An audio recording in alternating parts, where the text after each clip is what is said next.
কি হবে নামাজ রোজা ইমানদারির বড়াই করে, যদি ওই খোদার কোরআন নর্দমাতে থাকে পড়ে। মসজিদের কোণে বসে জিকির যতই করো কষে, এভাবে যায় না পাওয়া আল্লাহকে, এভাবে যায় না পাওয়া আল্লাহকে। আসসালামু আলাইকুম ওয়া রাহমাতুল্লাহি ওয়া বারাকাতুহু। আলহামদুলিল্লাহিল আজিজিল হামিদ যিল আরশিল মাজিদ ওয়াল বাতশিশ শাদীদ আল ফাআল লিমা ইউরিদ وأشهد أن لا إله إلا الله وحده لا شريك له إقرارا له بشهادة التوحيد وأشهد أن سيدنا ونبينا محمدا عبد الله ورسوله المبعوث بالوعد والوعيد صلى الله تعالى عليه وعلى آله وصحبه المكرمين بالتأييد. أما بعد فأعوذ بالله من الشيطان الرجيم. بسم الله الرحمن الرحيم. وما أعجلك عن قومك يا موسى قال هم أولئك على أثري وعجلت إليك رب لترضى قال فإنا قد فتنا قومك من بعدك وأضلهم السامري فرجع موسى إلى قومه غضبان أسفا قال يا قوم ألم يعدكم ربكم وعدا حسنا أفطال عليكم العهد أم أردتم أن يحل عليكم غضب من ربكم فأخلفتم موعدي قالوا ما أخلفنا موعدك بملكنا ولكننا حملنا أوزارا من زينة القوم فقذفناها فكذلك ألقى السامري فأخرج لهم عجلا جسدا له خوار فقالوا هذا إلهكم وإله موسى فنسي أفلا يرون ألا يرجع إليهم قولا ولا يملك لهم ضرا ولا نفعا ولقد قال لهم هارون من قبل يا قوم إنما فتنتم به وإن ربكم الرحمن فاتبعوني وأطيعوا أمري قالوا لن نبرح عليه عاكفين حتى يرجع إلينا موسى قال يا هارون ما منعك إذ رأيتهم ضلوا ألا تتبعني أفعصيت أمري قال يا ابن أم لا تأخذ بلحيتي ولا برأسي إني خشيت أن تقول فرقت بين بني إسرائيل ولم ترقب قولي قال فما خطبك يا سامري قال بصرت بما لم يبصروا به فقبضت قبضة من أثر الرسول فنبذتها وكذلك سولت لي نفسي قال فاذهب فإن لك في الحياة أن تقول لا مساس وإن لك موعدا لن تخلفه وانظر إلى إلهك الذي ظلت عليه عاكفا لنحرقنه ثم لننسفنه في اليم نسفا إنما إلهكم الله الذي لا إله إلا هو وسع كل شيء علما. আল্লাহ তাআলা ইরশাদ করেন, আর হে মূসা, কিসে তাড়াতাড়ি নিয়ে এসেছে তোমাকে তোমার কওমকে পিছনে ফেলে? মূসা আলাইহিস সালাম বললেন, এই তো তারা আমার পিছনে। হে আমার রব, আমি তাড়াতাড়ি করে আপনার নিকট এসেছি যাতে আপনি আমার উপর সন্তুষ্ট হন। আল্লাহ তাআলা বললেন, তোমার চলে আসার পর আমি তো তোমার কওমকে পরীক্ষায় ফেলে দিয়েছি, আর সামিরি তাদেরকে পথভ্রষ্ট করেছে। তারপর মূসা আলাইহিস সালাম ক্রোধ ও দুঃখ ভরে তার কওমের কাছে ফিরে গেলেন। বললেন, হে কওম, তোমাদের রব কি তোমাদের সাথে এক উত্তম ওয়াদা করেননি? তোমাদের কাছে কি সেই ওয়াদার সময় দীর্ঘ হয়ে গেছে? নাকি তোমরা চেয়েছো যে তোমাদের উপর তোমাদের রবের গজব পতিত হোক, তাই তোমরা আমার সাথে কৃত ওয়াদা ভঙ্গ করলে? তারা বলল, আমরা তো স্বেচ্ছায় আপনার সাথে কৃত ওয়াদা ভঙ্গ করিনি, বরং কওমের অলঙ্কারের বোঝা আমাদের উপর চাপিয়ে দেওয়া হয়েছিল, তাই আমরা তা আগুনে নিক্ষেপ করেছি। অনুরূপভাবে সামিরিও ফেলে দিয়েছে। তারপর সে তাদের জন্য একটা বাছুরের প্রতিকৃতি বের করে আনলো, যার ছিল আওয়াজ। তখন তারা বলল, এটাই তোমাদের ইলাহ এবং মূসারও ইলাহ, কিন্তু সে এ কথা ভুলে গেছে। তারা কি দেখে না যে এরা তাদের কোনো কথার জবাব দিতে পারে না, আর তাদের কোনো ক্ষতি বা উপকার করার ক্ষমতাও রাখে না? আর হারুন পূর্বেই তাদেরকে বলেছিল, হে আমার কওম, এটা দ্বারা তো কেবল তোমাদেরকে পরীক্ষায় ফেলা হয়েছে, আর তোমাদের রব তো পরম করুণাময়। তাই তোমরা আমার অনুসরণ করো এবং আমার আদেশ মেনে চলো। তারা বলল যে আমরা মূসা আলাইহিস সালাম না আসা পর্যন্ত এই বাছুরের পূজার উপর আমরা অবিচল থাকব।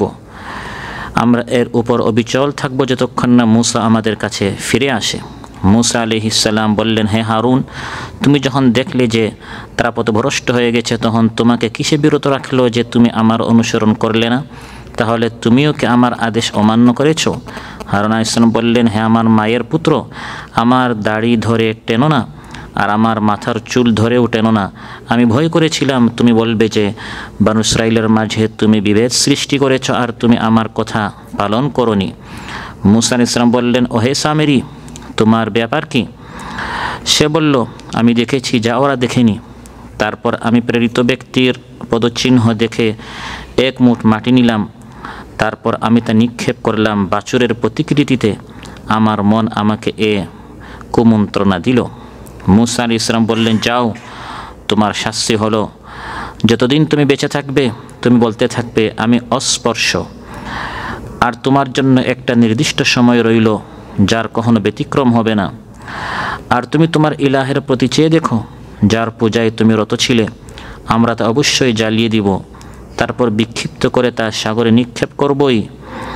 তোমাদের ইলাহ তো কেবল আল্লাহ তাআলাই, তিনি ছাড়া তোমাদের কোনো ইলাহ নেই, যাবতীয় বিষয়ে তাঁর জ্ঞান পরিব্যাপ্ত। ইমাম ইবনুল কাইয়িম শাখার অন্তর্গত গাররাফা উপশাখার উদ্যোগে আয়োজিত আজকের এই পবিত্র মজলিসে উপস্থিত সম্মানিত সভাপতি, আমার সামনে উপবিষ্ট আমার প্রাণপ্রিয় দিনদার ইমানদার ভাইরা, আমরা আজ আলোচনা করব সূরাত তাহা থেকে। সূরাত তাহার 16টি আয়াত 83 থেকে 98 নম্বর আয়াত তিলাওয়াত করে এর সরল বাংলা অনুবাদ উপস্থাপন করেছি। এই 16টি আয়াতের আলোকে আলোচনা করব একটি জাতি স্বাধীন হওয়ার পর কিভাবে পরাধীন হয়, বিজয়ী হওয়ার পর কিভাবে ধ্বংস হয়। এখানে আল্লাহ তাআলা বনু ইসরাইলের কথা উল্লেখ করেছেন। বনু ইসরাইল এক সময় শ্রেষ্ঠ জাতি ছিল, বিজয়ী ছিল, ফিরআউনের হাত থেকে তারা স্বাধীন হয়েছিল, কিন্তু মূর্খতার কারণে এই ধরনের বৈঠকে আসতো না, দিন জানতো না, আও মুনতাজহালুন, জাহিল হওয়ার কারণে। সামিরির মতো এক ব্যক্তির নাম ছিল সামিরি। এই ধরনের যারা মূর্খ পণ্ডিত ছিল, মুনাফিক ছিল, আবার শয়তানি পণ্ডিত ছিল, এরা কিভাবে সহজে তাদেরকে পথভ্রষ্ট করেছে। আজ আমরা শ্রেষ্ঠ জাতি হওয়ার পর কোরআন নামক হাতিয়ার দ্বারা যদি আমরা নিজেদেরকে শক্ত করতে না পারি, যে কোনো ইহুদি খ্রিস্টানদের তৎপরতা, আমাদের ইলম না থাকার কারণে তারা আমাদেরকে ধ্বংস করে ফেলতে পারে। এবং সবচেয়ে শক্তিশালী বর্তমান তাদের হাতিয়ার হচ্ছে মিডিয়া। ফেসবুকের মাধ্যমে তারা আমাদের ঈমান, আকীদা, চরিত্র সবই নষ্ট করে দিচ্ছে। যদি আমাদের শক্তি না থাকে, সতর্কতা না থাকে, সাবধানতা না থাকে, তাহলে এক জাতি কীভাবে ধ্বংস হতে পারে, এসব বিষয় আল্লাহ তাআলা ঘটনা আকারে আমাদেরকে জানিয়ে দিয়েছেন। কোরআনের ঘটনাগুলো হচ্ছে শিক্ষা নেওয়ার জন্য, শুধু সময় পাস করার জন্য নয়। সম্মানিত ভাইরা, বনু ইসরাইল দীর্ঘদিন যাবৎ ফিরআউনের হাতে তারা নির্যাতিত ছিল। ফিরআউনের হাত থেকে যখন তারা স্বাধীন হলো, তাদের চোখের সামনে ফিরআউন পানিতে ডুবে ধ্বংস হয়েছে। ওই পারে যখন তারা গেল, সমুদ্রের ওই পারে যখন তারা গেল, মূসা আলাইহিস সালামকে আল্লাহ তাআলা ডাকলেন, হে মূসা, তুমি তোমার কওমের 70 জন এমপিকে, কোরআনে বলা হয়েছে ওয়াখতার মূসা কওমাহু 70 রাজুলাল লিমিকাতিনা, পুরা বনু ইসরাইলকে না এনে তোমার জাতি থেকে 70 জনকে বাছাই করে, জাতির প্রতিনিধি, যেটাকে বর্তমান পরিভাষায় আমরা এমপি বলি, যারা এসে জাতির কথা বলবে, এরকম 70 জনকে তুমি তোমার সাথে নিয়ে আসো তুর পাহাড়ে। কারণ এখন ফিরআউনের হাত থেকে বনু ইসরাইল স্বাধীন হয়েছে। এখন এই বনু ইসরাইল চলবে কি করে? সংবিধানের দরকার আছে না নাই? সংবিধান নাই। এই সংবিধান দেওয়ার জন্য, যে সংবিধানের নাম ছিল তাওরাত, তাওরাত দেওয়ার জন্য আল্লাহ তাআলা মূসা আলাইহিস সালামকে তার সাথে 70 জনকে সাথে নিয়ে তুর পাহাড়ে আসার জন্য হুকুম করলেন। এসে প্রথমে 30 দিন ইতিকাফ করতে হবে, আল্লাহর সাথে ধ্যানে বসতে হবে, খুব বেশি ইবাদত করতে হবে, তারপর আল্লাহ তাআলা তাওরাত দিবেন। وواعدنا موسى 30 ليلة وأتممناها ب10 فتم ميقات ربه 40 ليلة। আল্লাহ তাআলা বলেন মূসা আলাইহিস সালামের সাথে আমি কথা বলেছিলাম, অ্যাপয়েন্টমেন্ট দিয়েছিলাম 30 দিনের, তিনি ইতিকাফ করবেন। কিন্তু ইবাদত আল্লাহর এত ভালো লাগলো, আল্লাহ তাআলা এই সময়টাকে বৃদ্ধি করে 40 দিন করে দিলেন। সুবহানাল্লাহ। 30 দিন থেকে কত দিন হয়ে গেল? আল্লাহ তাআলা 10 দিন বাড়িয়ে দিলেন যে আরও 10 দিন হে মূসা তুমি ইবাদত করো। ফাতাম্মা মিকাতু রাব্বিহি 40 লাইলা। 40 দিন আল্লাহ তাআলা ইবাদত মূসা আলাইহিস সালামের কাছ থেকে যখন ইতিকাফ কবুল করলেন, মূসা আলাইহিস সালাম যখন আসতে গেলেন ওই 70 জনকে পিছনে রেখে তিনি দ্রুত চলে আসছেন। সুবহানাল্লাহ। বনী ইসরাইল যখন ওই পারে ফিরআউনের হাত থেকে নাজাত পেল, আল্লাহ তাআলা বললেন হে মূসা তুমি 70 জনকে নিয়ে আমার নিকট আসো তাওরাত নেওয়ার জন্য। তিনি আল্লাহর সাক্ষাতের জন্য এত খুশি হলেন, বনী ইসরাইলকে পিছনে রেখে তিনি দ্রুত আল্লাহর নিকট পৌঁছে গেলেন। সুবহানাল্লাহ। আল্লাহ তাআলা মূসা আলাইহিস সালামকে প্রশ্ন করলেন ওয়ামা আ'জালাকা আন কওমিকা ইয়া মূসা।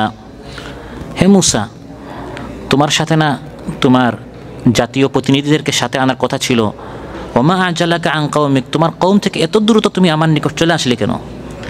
মূসা আলাইহিস সালাম জবাবে কি বললেন? ক্বালা হুম উলাই আলা আসারি ওয়াজিলতু ইলাইকা রাব্বি লিতারদা। হে আল্লাহ তারা আমার পিছনে আসছে, কিন্তু আমি দ্রুত চলে আসছি যাতে করে আপনি আমার উপর সন্তুষ্ট হয়ে যান। সুবহানাল্লাহ। আল্লাহ তাআলা ডাক দিয়েছেন আর আমি দেরিতে আসব, এমন হতে পারে না।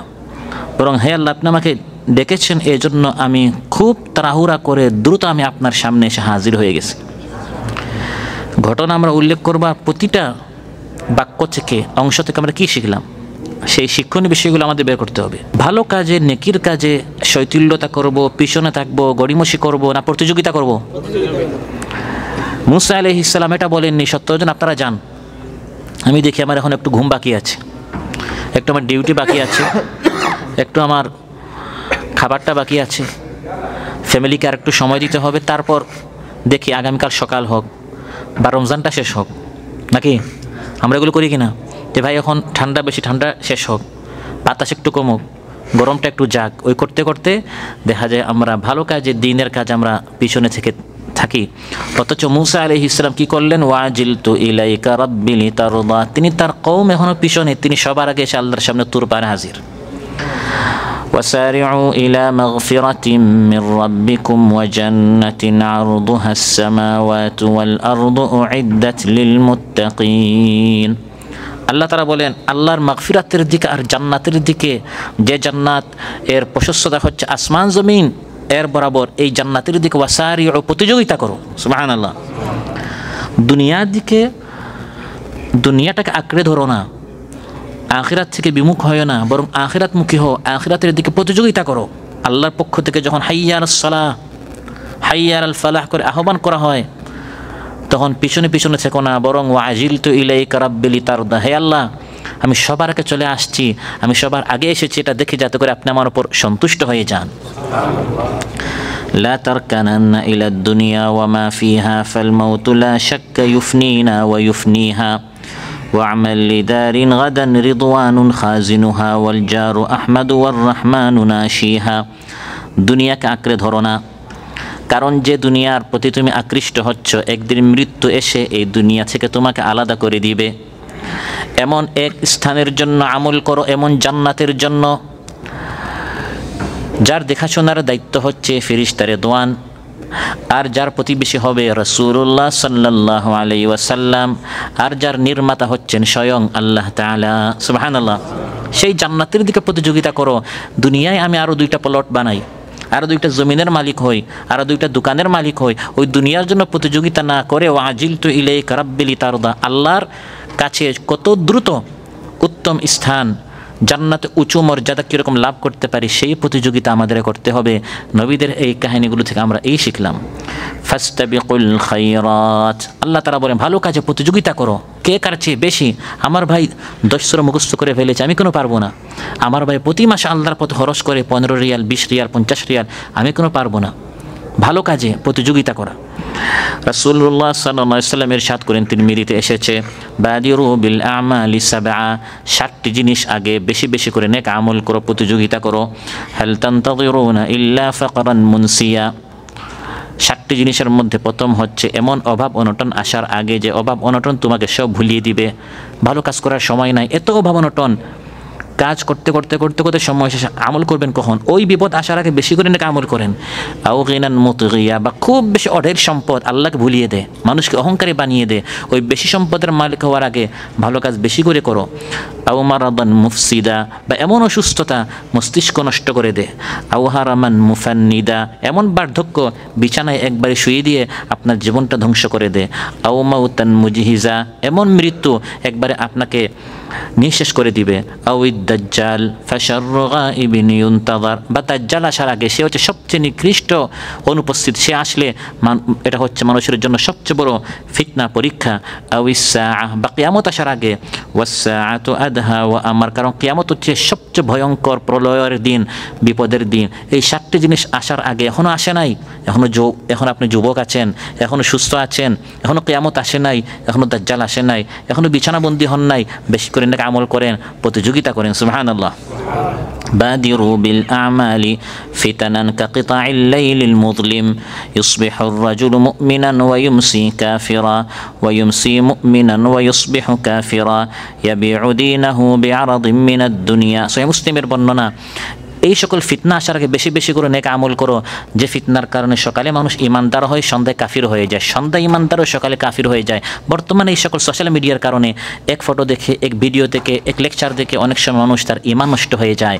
এই সকল ফিতনা, অন্ধকার, পরীক্ষা এবং ফিতনা আসার আগে রাসূল সাল্লাল্লাহু আলাইহি ওয়াসাল্লামের সাথে বেশি বেশি করে নেক আমল করো, এখন সুযোগ আছে, কাল এই সুযোগ নাও থাকতে পারে। হাকিমে এসেছে, ক্বালা রাসূলুল্লাহ সাল্লাল্লাহু আলাইহি ওয়াসাল্লাম ইগতানিম খামসান ক্বাবলা খামস, 5টি জিনিস আসার আগে 5টি জিনিসকে গনিমত হিসাবে বেশি বেশি করে নেক আমল করো।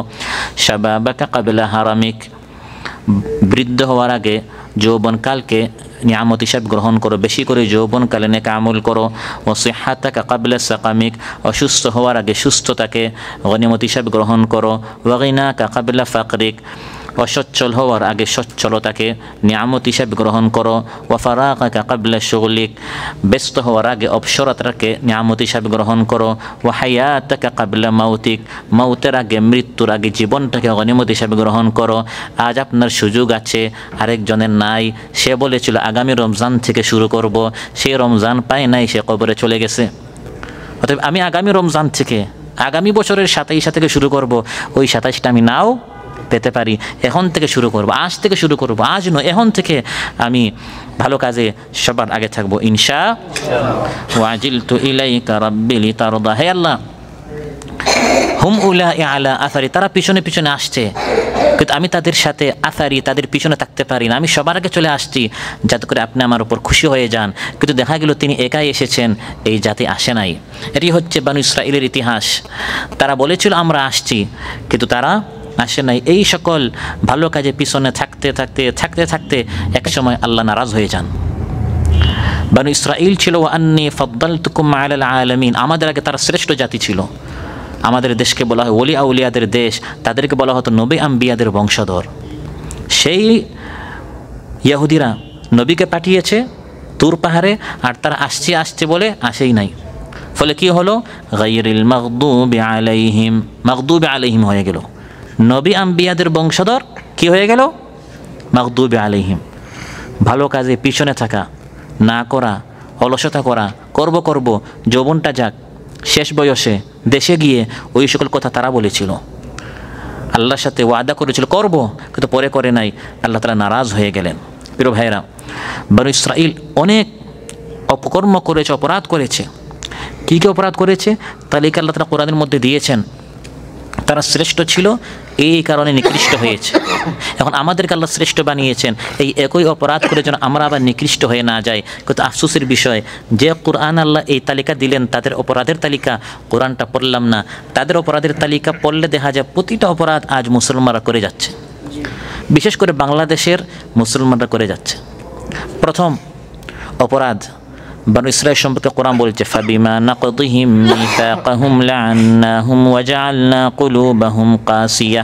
লাআন্নাহুম, এই ইহুদিদের প্রতি আমার লানত এই জন্য কারণ নাকদিহিম মিসাক, তারা ওয়াদা ভঙ্গ করত। বাংলাদেশের এখন চুক্তি ভঙ্গ করে না, করে? ভাই আসেন আপনার বেতন এত, কাতারে নিয়ে আসে, দেখা যায় বেতনও নাই, থাকার ব্যবস্থাও নাই, যে এগ্রিমেন্ট হয়েছে সম্পূর্ণ উল্টা। এগুলো হিন্দুরা করে, মুসলমানরা করে না। কি বলেন আপনারা? কোরআনের মধ্যে আল্লাহ ইহুদিদের কথা বলেছেন, যারা এগ্রিমেন্ট চুক্তি ওয়াদা খেলাফি করতে করতে করতে করতে এখন মাগদুবে আলিম হয়ে গেছে। আরেকটি অপরাধ তারা করেছে, ফাবিযুলমিম মিনাল্লাযীনা হাদু। হাদু ইহুদিরা, যুলমিন তারা জুলুম করেছে। বাংলাদেশে গত 16 বছর হিন্দুরা জুলুম করেছে নাকি? ক্ষমতায় কারা ছিল? মুসলমান, নাম তো মুসলমান। এই ইহুদিরা এই কাজটা করেছিল, ফাবিযুলমিম মিনাল্লাযীনা হাদু, জুলুম করেছে, শোষণ করেছে, ফ্যাসিস্ট ছিল। আল্লাহ তাআলা তাদেরকে পতন ঘটিয়েছে। আর কি অপরাধ করেছে? ওয়া আকলিহিমুর রিবা, তারা সুদ খেত। তাদের প্রত্যেকটা ব্যাংক, সমিতি, প্রতিষ্ঠান সুদভিত্তিক ছিল। আজ মুসলিম কোন রাষ্ট্রে সুদ নেই? মুসলিম কোন পরিবারে সুদ নেই? মুসলিম কোন সমাজে সুদ নেই? যে অপরাধ তারা করেছে কোরআনের মধ্যে আল্লাহ বলে দিয়েছেন, হে মুসলমানরা তোমাদেরকে সংবিধান দিয়েছি, দেখো চোখ খুলো, ইহুদিরা এই এই এই ভুল করেছে, তোমরা এগুলো করিও না। তারা শ্রেষ্ঠ ছিল, নবী আম্বিয়াদের আওলাদ ছিল। আমি ওইদিকে তাকাই না কোন নবীর ছেলে, কোন নবীর ভাতিজা, কোন নবীর নাতি। এই সকল অপরাধ করার কারণে তাদেরকে আমি মাগদুবে আলাইহিম বানিয়েছি, তাদের উপর আমার গজব নাজিল হয়েছে। তোমাদেরকে আমি জান্নাতের লোকেশন দিয়েছি, চোখ খোলার মতো হিদায়াত দিয়েছি, কিন্তু একই ভুল আমরা করেই যাচ্ছি। ওয়া আকলিহিম আমওয়ালান নাসি বিল বাতিল। নাস মানে মানুষ, বাতিল মানে অন্যায়। অন্যায়ভাবে তার মানুষের মাল খেত, বোনের মাল, প্রতিবেশীর মাল। মেয়েকে একটা বুঝ দিয়ে বা বোনকে একটা বুঝ দিয়ে বাকি সম্পদ ভাইয়ের জন্য বা ছেলের জন্য, ফুফুকে বঞ্চিত করে, বোনকে বঞ্চিত করে, এগুলি ইহুদিরা করত। আজ একই কাজ মুসলমানরা করেই যাচ্ছে। এই সকল কারণে তারা নিকৃষ্ট হয়েছিল।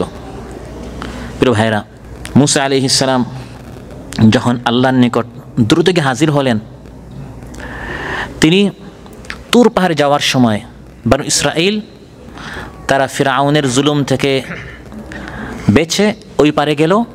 আর সংবিধান আনার জন্য মুসা আলাইহিস সালাম কোথায় গেলেন? তুর পাহাড়ে। তুর পাহাড়ে যাচ্ছেন, এখন হাজার হাজার বনু ইসরাঈল, তাদের একজন ভারপ্রাপ্ত দায়িত্বশীল দরকার না? ওই ভারপ্রাপ্ত দায়িত্বশীল তিনি বানিয়েছেন তার ভাই হারুনকে। وقال موسى لأخيه هارون اخلفني في قومي وأصلح ولا تتبع سبيل المفسدين। তিনি বললেন তার ভাই হারুনকে, ভাই আমি যাচ্ছি সংবিধান আনার জন্য, তাওরাত আনার জন্য, আমি তোমাকে আমার কওমের দায়িত্ব দিচ্ছি।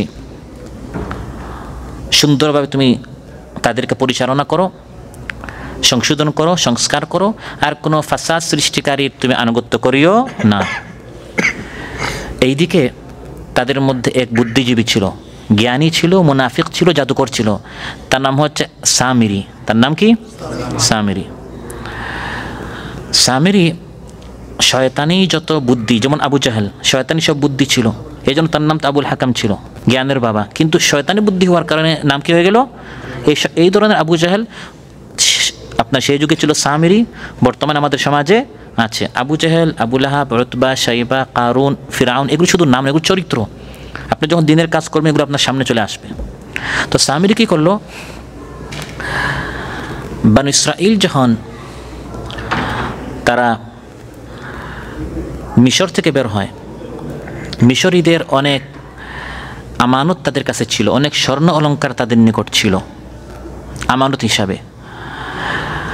আবার ফিরাউন যখন ডুবে যায়, ডুবার সময় ফিরাউনিদের সাথে অনেক অলঙ্কার ছিল। ওই ফিরাউনিদের অলঙ্কার ডুবার সময় এগুলো গনিমত হিসাবে বনু ইসরাঈল পেয়েছে। আবার মিশর থেকে যখন বনু ইসরাঈল বের হয়ে আসে, তখন তাদের সাথে ওই মিশরীদের দাঁড় নেওয়া অনেক অলঙ্কার ছিল। এগুলো কি করতে হবে? তাদের জামানায় গনিমত খাওয়া হারাম ছিল, এখন এগুলো জ্বালিয়ে দিতে হবে। আর দার হিসাবে তারা মিশরীদের কাছ থেকে যে ঋণ নিয়েছিল স্বর্ণ, এগুলো তো ফেরত দেওয়ার কোনো উপায় নেই, কারণ মিশরীরা এখন কোথায়? ডুবে সবাই মারা গিয়েছে। এখন এগুলো থেকে দায়মুক্ত হওয়ার সিস্টেম কি? বলা হলো যে তোমরা এগুলি সব এখানে জমাও এবং এগুলি সব এখন জ্বালিয়ে দেওয়া হবে। অলঙ্কারগুলো জ্বালিয়ে দেওয়ার সিদ্ধান্ত হলো। এইদিকে এই সামির কী করলো? সে লক্ষ্য করলো জিবরিল আলাইহিস সালাম যখন 12টা রাস্তা করে দেয়া হয়েছিল বানু ইসরাইলকে সমুদ্র পার করে দেওয়ার জন্য, এখানে স্বয়ং হযরত জিবরিল আলাইহিস সালাম এখানে উপস্থিত ছিলেন। সুবহানাল্লাহ। সে লক্ষ্য করলো জিবরিল আলাইহিস সালাম যে ঘোড়ার উপরে ছিলেন, কারণ শয়তানের বুদ্ধির জন্য সে তীক্ষ্ণ, সে এমন জিনিস দেখেছে যা অন্যান্যরা দেখেনি। সে আগের থেকে পালানে রেখেছে, আমি বানু ইসরাইলকে পথভ্রষ্ট করব। যেরকম নাপিত শুধু মানুষের চুল দেখে, যারা জুতা বিক্রি করে মানুষের পা দেখে, জুতা দেখে, আপনি খেয়াল করবে না কার জুতা নষ্ট হয়েছে, কিন্তু সেটা দেখবে। নাপিত দেখে যে কার চুল আপনার বড় হয়েছে, এটা আপনি দেখবেন না। তো সামের আগের থেকে প্ল্যানে রেখেছে এই বানু ইসরাইলকে আমি পথভ্রষ্ট করব। সে খেয়াল করলো যে জিবরিল আলাইহিস সালাম যে ঘোড়ার উপর এসেছেন বানু ইসরাইলের জন্য এই 12টি রাস্তা করে দেওয়ার জন্য, এই ঘোড়ার নিচে এমন এক মাটি থাকে, এই মাটির মধ্যে আল্লাহ একটা জীবন দিয়েছেন। সুবহানাল্লাহ। সে ওই মাটিগুলো তার নিকট রাখলো, জমা করে রাখলো। যখন বানু ইসরাইল তাদের ওই গনিমত থেকে তাদের অলঙ্কারগুলো তারা ফেললো, সেখানে গিয়ে সে তার ওই মাটিটা জিবরিল আলাইহিস সালামের ঘোড়ার নিচে যে মাটি ছিল ওটাও সে ফেললো এবং এটাকে বাছুরের একটি আকার সে দিল। এর ভিতরে আল্লাহ তাআলা তার কুদরতে একটা আওয়াজ বের করে দিলেন। বানু ইসরাইল মনে করলো এই বাছুরের মধ্যে একটা জীবন আসছে। সামিরি বলল, এটাই হচ্ছে তোমাদের রব। যেহেতু এটার ভিতরে কি চলে আসছে, একটা প্রাণ চলে আসে, সে একটা বাছুরের আকৃতি করে ওই জিবরিল আলাইহিস সালামের ঘোড়ার পায়ের নিচে যে মাটির মধ্যে আল্লাহ জীবন দিয়েছেন ওটা ফেললো, ওই দিয়ে আপনার কি চলে আসছে, একটা জীবন চলে আসছে। এবং সে বলা শুরু করলো, এটাই তোমাদের রব। আর বানু ইসরাইলের মধ্যে সমানে একদল মানুষ সামিরের অনুসরণ করে তারা মুশরিক হওয়া শুরু করলো। হারুন আলাইহিস সালাম তাদেরকে বারবার বারণ করেছেন। মুসা আলাইহিস সালাম তুর পাহাড়ে গিয়েছেন, তিনি এসে যদি দেখেন তোমরা আল্লাহকে বাদ দিয়ে বাছুর পূজা শুরু করেছো, তিনি কিন্তু খুব রাগ করবেন, তোমরা এই কাজ করো না। কিন্তু কে কার কথা শুনে? মুসা আলাইহিস সালাম যখন দ্রুত চলে গেলেন আল্লাহর নিকট, আল্লাহ তাআলা বলেন, হে মুসা, তুমি আমার নিকট দ্রুত এসেছো, ওই দিকে তোমার কওমের নিকট কী হয়েছে তুমি কি জানো? কারণ কওমের নিকট কী হচ্ছে এটা তো মুসা আলাইহিস সালাম জানার কথা নয়, কারণ সেই যুগে তার কী ছিল না। হারুন আলাইহিস সালাম তো আর ফোন করে মুসা আলাইহিস সালামকে বলতে পারছেন না যে ভাই একটু তাড়াতাড়ি আসেন, বা ফেসবুকে তো কোনো স্ট্যাটাস দেওয়া যাচ্ছে না, বা আপনার লাইভে ওরা যে আপনার কি বলে বাছুর পূজা করেছে এটা আপনার লাইভ দেওয়া যেত। قال فإنا قد فتنا قومك من بعدك وأضلهم السامري। আল্লাহ তাআলা বললেন, হে মুসা, তুমি দ্রুত এখানে চলে আসছো, কথা ঠিক, খুব ভালো কাজ করেছো, কিন্তু ওই দিকে তোমার কওমকে কিন্তু আমরা ফিতনায় ফেলেছি, তাদেরকে ধ্বংস করেছে, পথভ্রষ্ট করেছে সামিরি নামক ওই জাদুকর। আল্লাহ তাআলা বলেন, ফাইন্না কাদ ফাতান্না কওমাকা, তোমার কওমকে আমি ফিতনায় ফেলেছি। আসলে ফিতনায় ফেলার সম্পর্ক আল্লাহ নিজের দিকে করেছেন স্রষ্টা হিসাবে। প্রত্যেকটা আমাদের যত কাজ এর স্রষ্টাকে, ওয়াল্লাহু খালাকাকুম ওয়া মা তা'মালুন। কিন্তু এটার একটা কারণ থাকে, ওই কারণের জন্য আপনি পুরস্কার পাবেন বা শাস্তি পাবেন। আপনি যে নামাজ পড়লেন, এই নামাজটা সৃষ্টি করেছেন কে? আল্লাহ তাআলা। বান্দা যে চুরি করে, চুরিটা সৃষ্টি করেন কে? আল্লাহ তাআলা। সবে আল্লাহ সৃষ্টি করেন। ওয়া মা তা'মালুন, আমাদের আমলটা আল্লাহ সৃষ্টি করেন। কিন্তু আপনি ইচ্ছা করে যে নামাজটা পড়লেন বা ইচ্ছা করে যে চুরি করলেন, এর জন্য হয় পুরস্কার পাবেন বা শাস্তি পাবেন। তাই আল্লাহ বলছেন, হে মুসা, তোমার জাতিকে আমি ফিতনায় ফেলেছি, আল্লাহ ফিতনায় ফেলেছি, কিন্তু কারণটা ছিল কে? সামিরি। ও আদাল্লাহুমুস সামিরি, সামিরি তাদেরকে পথভ্রষ্ট করেছে। মুসা আলাইহিস সালাম তাওরাতটা সাথে নিয়ে, আল্লাহ তাআলা মুসা আলাইহিস সালামকে তাওরাত দিয়েছেন ওই তুর পাহাড়ে, লিখিত তাওরাতটা নিয়ে তিনি দ্রুত তার কওমের নিকট গেলেন, অত্যন্ত ক্রুদ্ধ অবস্থায়, রাগান্বিত অবস্থায়, ক্ষুব্ধ অবস্থায়। কেন? কারণ তার কওমকে তিনি রেখেছেন তারা সবাই ইমানদার ছিল, আর এখন তারা বিভক্ত হয়ে গেল, একদল আল্লাহ ইবাদত করছে আর একদল বাছুর পূজা করছে। ফারাজা মুসা ইলা কওমিহি গাদবান আসিফা, মুসা আলাইহিস সালাম খুব দ্রুত তার কওমের নিকট ফিরে গেলেন। গাদবান, খুব রাগান্বিত ছিলেন। আসিফা, তিনি খুব ক্ষুব্ধ ছিলেন। একটু চিন্তা করেন, আমি আপনি জীবনে আমরা যতবার রাগ করলাম, কয়বার আপনার ছেলের ওপর আপনি রাগ করেছেন সে নামাজ পড়ে নাই কেন? কয়বার আপনার ভাইয়ের ওপর রাগ করেছেন সে কোরআন শিখে নাই কেন? আমরা রাগ করি, স্কুলে যায় নাই কেন, খাবার খায় নাই কেন, ঠিকমতো কাপড় পরে নাই কেন, বৈষয়িক দুনিয়ার কারণে রাগ করেছেন, প্রতিবেশীর উপর আপনার জায়গা দখল করে নিচ্ছে, শুধু দুনিয়ার কারণে আমরা রাগ করি। আর মূসা আলাইহিস সালাম রাগ করেছেন তার কওমের উপর, কারণ তারা আল্লাহকে ভুলে গিয়ে বাছুর পূজা করছে কেন। নবীরা রাগ করতেন দ্বীনের জন্য। ইউনূস আলাইহিস সালাম তার কওমের উপর রাগ করেছেন, কুরআন বলছে ওয়াদান্নুনি ইয যাহাবা মুগাদিবা, রাগ করেছেন কারণ তার কওমকে তিনি এত দাওয়াত দিলেন, তারা তার দাওয়াত মানছে না। রাসূল সাল্লাল্লাহু আলাইহি ওয়াসাল্লাম তার জীবনে যতবার রাগ করেছেন কোনোবার ব্যক্তি কারণে নয়। ইহুদি এসে তার জামা ধরে টান মেরেছে, এখানে লালচিন হয়ে গেছে, রাসূল সাল্লাল্লাহু আলাইহি ওয়াসাল্লাম মুচকি হাসি দিয়েছেন, সুবহানাল্লাহ। ব্যক্তির জন্য তিনি রাগ করেন নাই। সেই নবী বদরে গিয়েছেন, উহুদে গিয়েছেন, কারণ সেখানে আল্লাহর জন্য তিনি তলবারি হাতে নিয়েছেন, সুবহানাল্লাহ। ব্যক্তির জন্য তিনি কখনো রাগ করতেন না। মূসা আলাইহিস সালাম তুর পাহাড় থেকে গাদবান আসিফা খুব রাগান্বিত হয়ে এসেছেন এই দ্বীনের কারণে। আমাদের দেশে ভাস্কর্যের পর ভাস্কর্য নির্মাণ করা হয়, আমার কাছে এটা কোনো বিষয়ই না। জিন্নাবি বিচার হচ্ছে, এটা সাধারণ বিষয়। ধর্ষণ করা হচ্ছে, নর্মাল বিষয়। কোরআনের বিধান মুছে দেওয়া হচ্ছে, এটা কোনো বিষয় না। হ্যাঁ, আমার ব্যক্তির স্বার্থের উপর যদি কেউ আঘাত হানে, আমি বলি এখন আমাকে চিনে নাই। ব্যক্তির জন্য আমি রাগ করি, কিন্তু দ্বীনের জন্য আমার ভিতরে কোনো পরিবর্তন আসে নাই, বুঝতে হবে আমার ঈমানের প্যারালাইসিস হয়ে গেছে।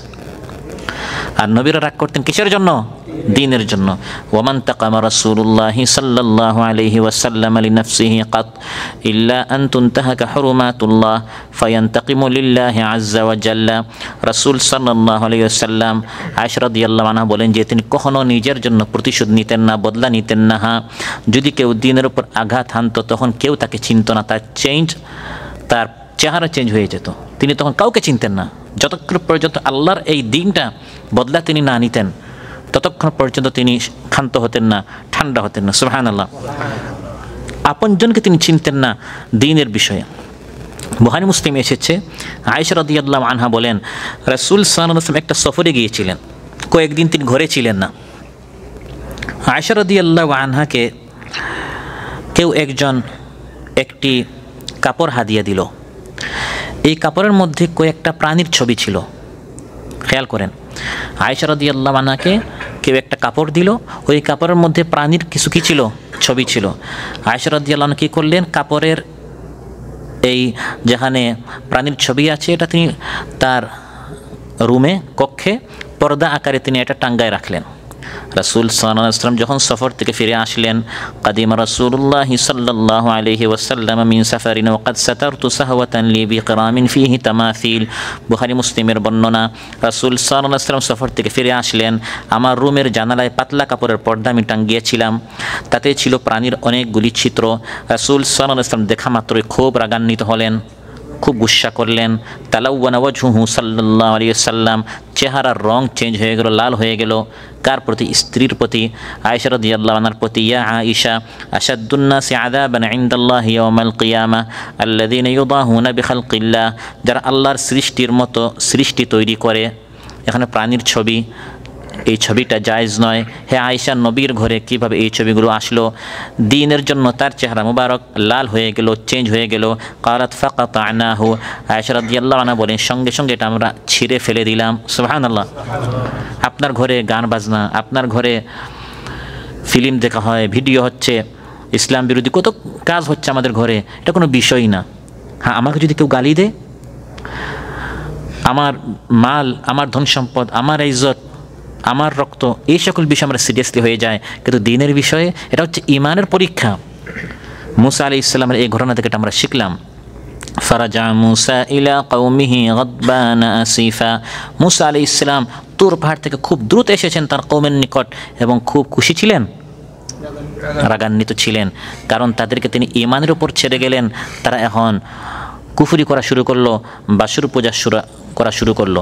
তিনি তাদেরকে জিজ্ঞাসা করলেন, ক্বালা ইয়া কওমি আলাম ইয়াইদকুম রাব্বুকুম ওয়া'দান হাসানা, হে আমার কওম, আল্লাহ তাআলা না তোমাদের সাথে কত সুন্দর সুন্দর ওয়াদা করলেন। আল্লাহ তোমাদেরকে ওয়াদা করেছেন মূসাকে মানো, ফিরআউনের হাত থেকে, ফ্যাসিস্ট যে ফিরআউন, স্বৈরাচার যে ফিরআউন, তার হাত থেকে আমি তোমাদেরকে বাঁচাবো। আল্লাহ তাআলা যে ওয়াদা তোমাদের সাথে করেছিলেন, যে ফিরআউন তোমাদের ছেলে সন্তানদেরকে জবাই করত, কন্যাদেরকে চাকরাইন করে রাখতো, সে আল্লাহ কি সেই সুন্দর ওয়াদা পূরণ করেন নাই? দেখেন কত সুন্দর করে মূসা আলাইহিস সালাম প্রশ্ন করছেন, একই কথা আমরা আমাদের জীবনে ফিট করব। আল্লাহ তাআলা আমাদের সাথে কত সুন্দর সুন্দর ওয়াদা পূরণ করেছেন। আমাদের জীবনে আমরা কত কিছু, আমাদের কত আশা আল্লাহ তাআলা পূরণ করে দিয়েছেন, যেগুলো এক সময় আমাদের জন্য স্বপ্ন ছিল, এখন এগুলো আমাদের হাতের নাগালে। আলাম ইয়াইদুকুম রাব্বুকুম ওয়াদান হাসানা, আল্লাহ তাআলা ওয়াদা করেছিলেন আমি তোমাদেরকে সংবিধান দিব। আল্লাহ তাআলা ওয়াদা পূরণ করেছেন। তাওরাত নামক যে সংবিধান আল্লাহ তাআলা তোমাদেরকে দিয়েছেন, সুবহানাল্লাহ। তুর পাহাড়ে ডেকে নিয়ে আল্লাহ তাআলা তোমাদেরকে তাওরাত দেওয়ার প্রতিশ্রুতি দিয়েছেন। আবার আল্লাহ তাআলা ওয়াদা করেছিলেন আমি মূসাকে মানলে তোমরা জান্নাত পাবে, বিজয় পাবে, সফলতা পাবে। দেখো এই কিছুদিন আগে তোমাদের চোখের সামনে ওয়া আনতুম তানজুরুন, তোমাদের চোখের সামনে আল্লাহ দেখিয়ে দিলেন কিভাবে ফিরআউনের পতন হয়েছে, সুবহানাল্লাহ। ওয়া আনতুম তানজুরুন, তোমরা দেখছো একজন মানুষের জীবনের বড় একটা আশা থাকে যে আমার উপর জুলুম করেছে, শুধু তার জন্য পতন না হয় বরং তার পতনটা যেন আমি আমার চোখ দ্বারা, তারা ওই পারে গেল এবং তারা দেখছে যে এই ফিরআউন আমার ছেলেকে জবাই করেছে, ভাতিজাকে জবাই করেছে, আমার চোখের সামনে এই ফিরআউন পানিতে ডুবে ডুবে মারা যাচ্ছে। এর থেকে বড় সুখ আর কি হতে পারে? আপনি দেখছেন হেলিকপ্টারে পার্শ্ববর্তী দেশে পলায়ন করছে, যে আপনাকে বা আপনার ভাইকে, আপনার আত্মীয়কে, আপনার প্রিয়জনকে আয়না করে কঙ্কাল বানিয়েছে, ফাঁসির কাস্টে ঝুলিয়েছে। এই দৃশ্য যখন মানুষ দেখে যে তার ঘরকে উড়িয়ে দেওয়া হচ্ছে, তখন মানুষ নারাজ না খুশি হয়?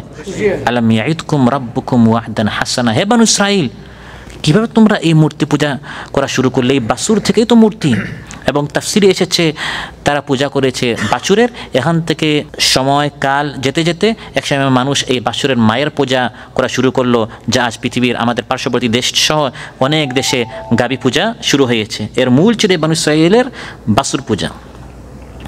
আলাম ইয়াইদকুম রাব্বুকুম ওয়াদান হাসানা, আজ পর্যন্ত তোমাদের সাথে যেসব ভালো ভালো ওয়াদা করেছেন তার প্রত্যেকটা আল্লাহ তাআলা তোমাদের সাথে পুরা করেছেন।